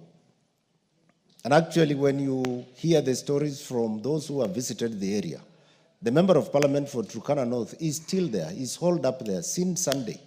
He has not been able to come and execute his function as a Member of Parliament representing the people of Turkana North because of this situation, holed up there. The Security Committee of Turkana County, holed up there. And what we are getting, the stories we are getting is the whole area of the Omo River Delta, as it enters into Lake Turkana, is stinking of dead bodies thrown into the Lake Turkana. That is the pain, Mr. Speaker, that the people of Turkana North and Turkana County are suffering. What do we hear, Mr. Speaker? We hear our CS for Interior expressing that as a little matter that we should practice or show restraint. What do you do when you lose 25 people? When you cannot account for more than 30 people?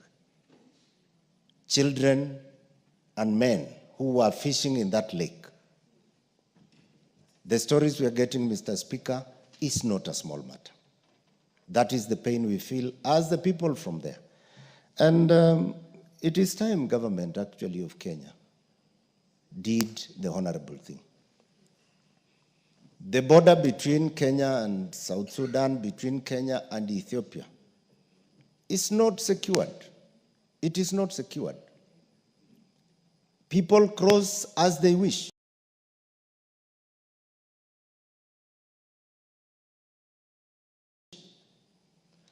This area where the massacres have occurred is actually Kenyan territory. But because of the peace that had been brokered between the Dasanach and the Turkana communities in Todonyang, these people were living together. Whatever triggered these killings, Mr. Speaker, is a matter that needs to be reached out by the two governments and resolved in a way that protects the lives of the people of Turkana North.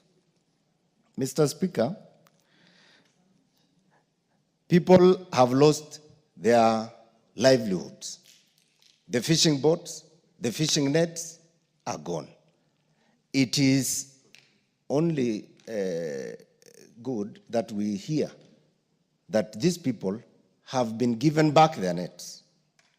And so, Mr. Speaker, this massacre should not be swept under the carpet again, like the many others that have happened before. And that is the pain we feel. But for those who have lost their lives, we say we are sorry. The people of Turkana West, of course, stand with their brothers in Turkana North, and we hope that the government is going to step in strongly to get a solution, a permanent solution at that. Is the MP for Turkana East in the House? Yeah, proceed. We'll give... Thank you, Honorable Speaker, for this chance to contribute to this amendment motion on this massacre of the Turkana people at Todonyang. Honorable Speaker, before I say anything, let me say this on my behalf and to my family, and also to the people of Turkana East. Let me send my condolences to the people who have lost their lives, the families, and the people of Turkana North, and the people of the great nation of Turkana. Honorable Speaker, this issue, it has become the normal thing in this country. And even today, this adjournment motion, which was supposed even to be, because it is a concern for the entire country. But you see now, here we are, at this time of the hour of this house, wherever even the rest of the members have left. Honorable Speaker, the issue we are talking about, it is the issue of life.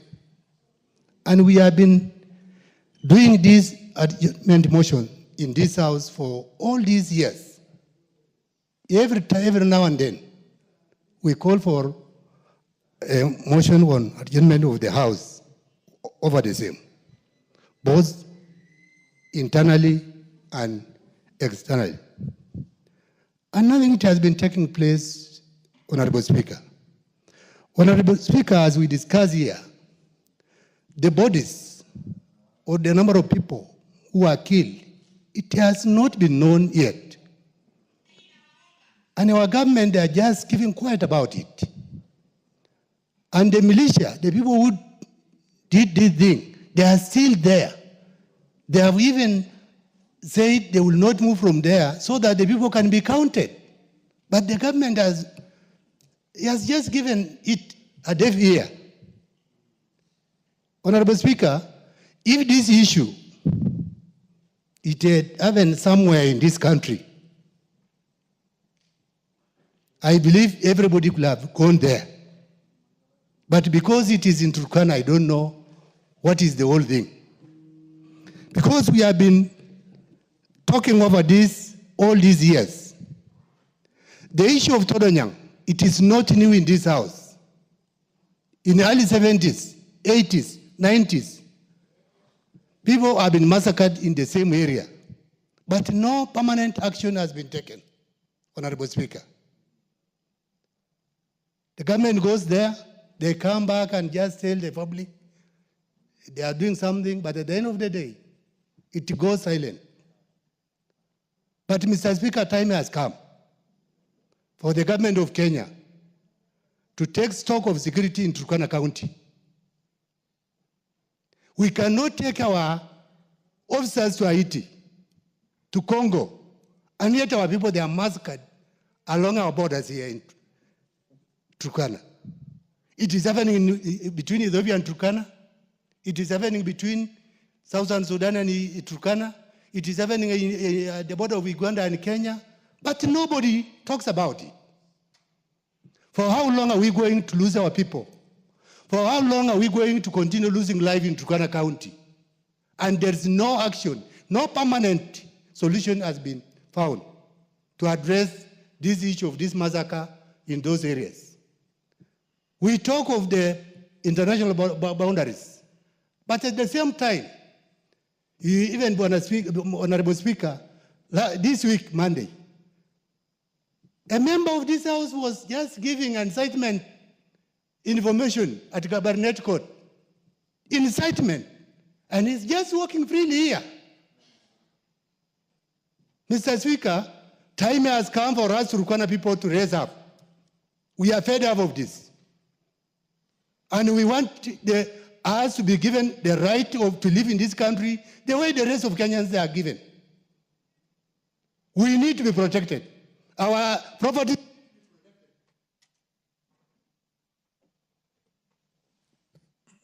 As moving and important as it is, unfortunately, my hands are tied. I don't have any prerogatives to give you more time, but the chair shares your grief with you.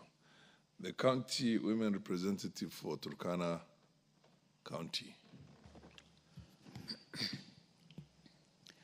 Thank you, Honorable Speaker, for giving me this chance to contribute my thoughts to this adjournment motion.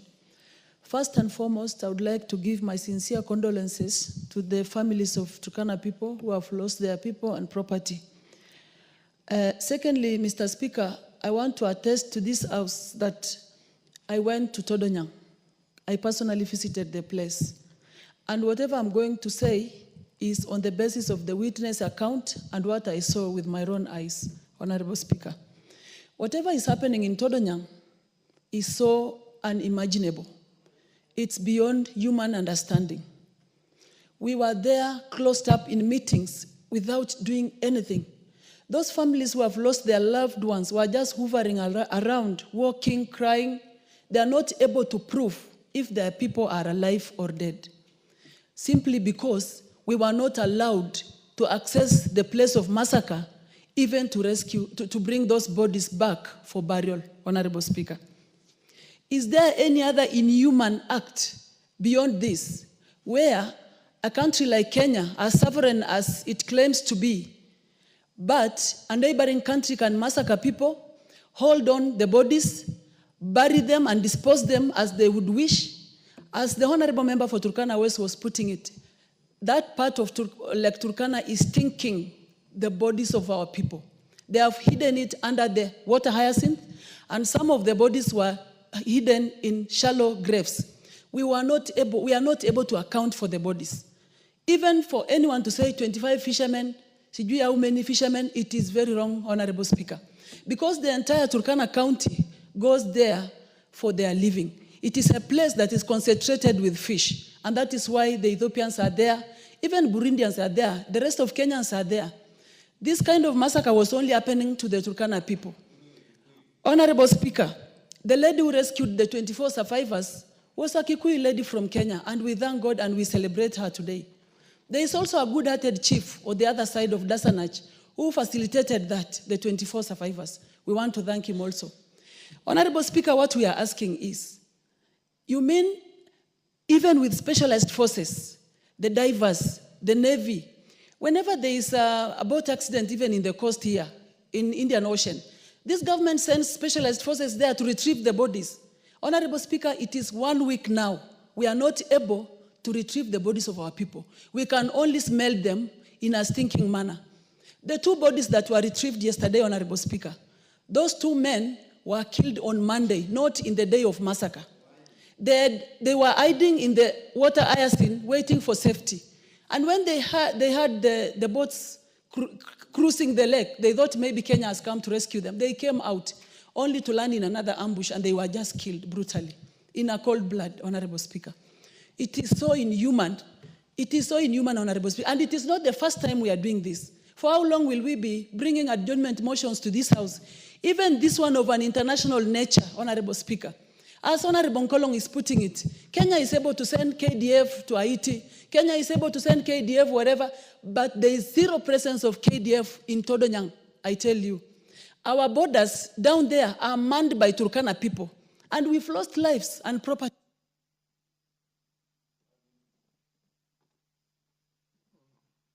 Unfortunately, my hands are tied. I can't give me more time. The MP for Imathi is for Turkana Central. Speaker, I thought you will donate the eyewitness more time. Unfortunately, I would have loved to do that, and you know that very well. I'm one person who shares your grief, and it's no mean thing. I mean, you Turkana people are suffering. Okay, thank you, Honorable Speaker. More than anybody else. So continue. Thank you, Honorable Speaker. I want to send my condolences to the families, and may their souls rest in eternal peace. Honorable Speaker, this is an horrible moment for us, Turkana County. It is a time when we can not be reached by this government. Most of the people who have been killed voted for this government. In fact, Turkana North is a place where we received more votes after Turkana Central for this government. And we are seeing the government is not activating all her systems to rescue our people, or even to visit. What happened on Monday or so by the CSS was gimmick, was a PR exercise. Nothing at all. They must have even been able to send something by now. But nothing is happening. Honorable Cecilia was there. She has been able to demonstrate and even to tell us what is happening there. We want to say thanks to the chief, the Dasana chief, and the Kikuyu lady, who was able to rescue more than 25 persons who were almost being killed at the chief's house in Todonya. And these people are not in Ethiopia, they are in Kenya. Number two, Honorable Speaker, I want to say this.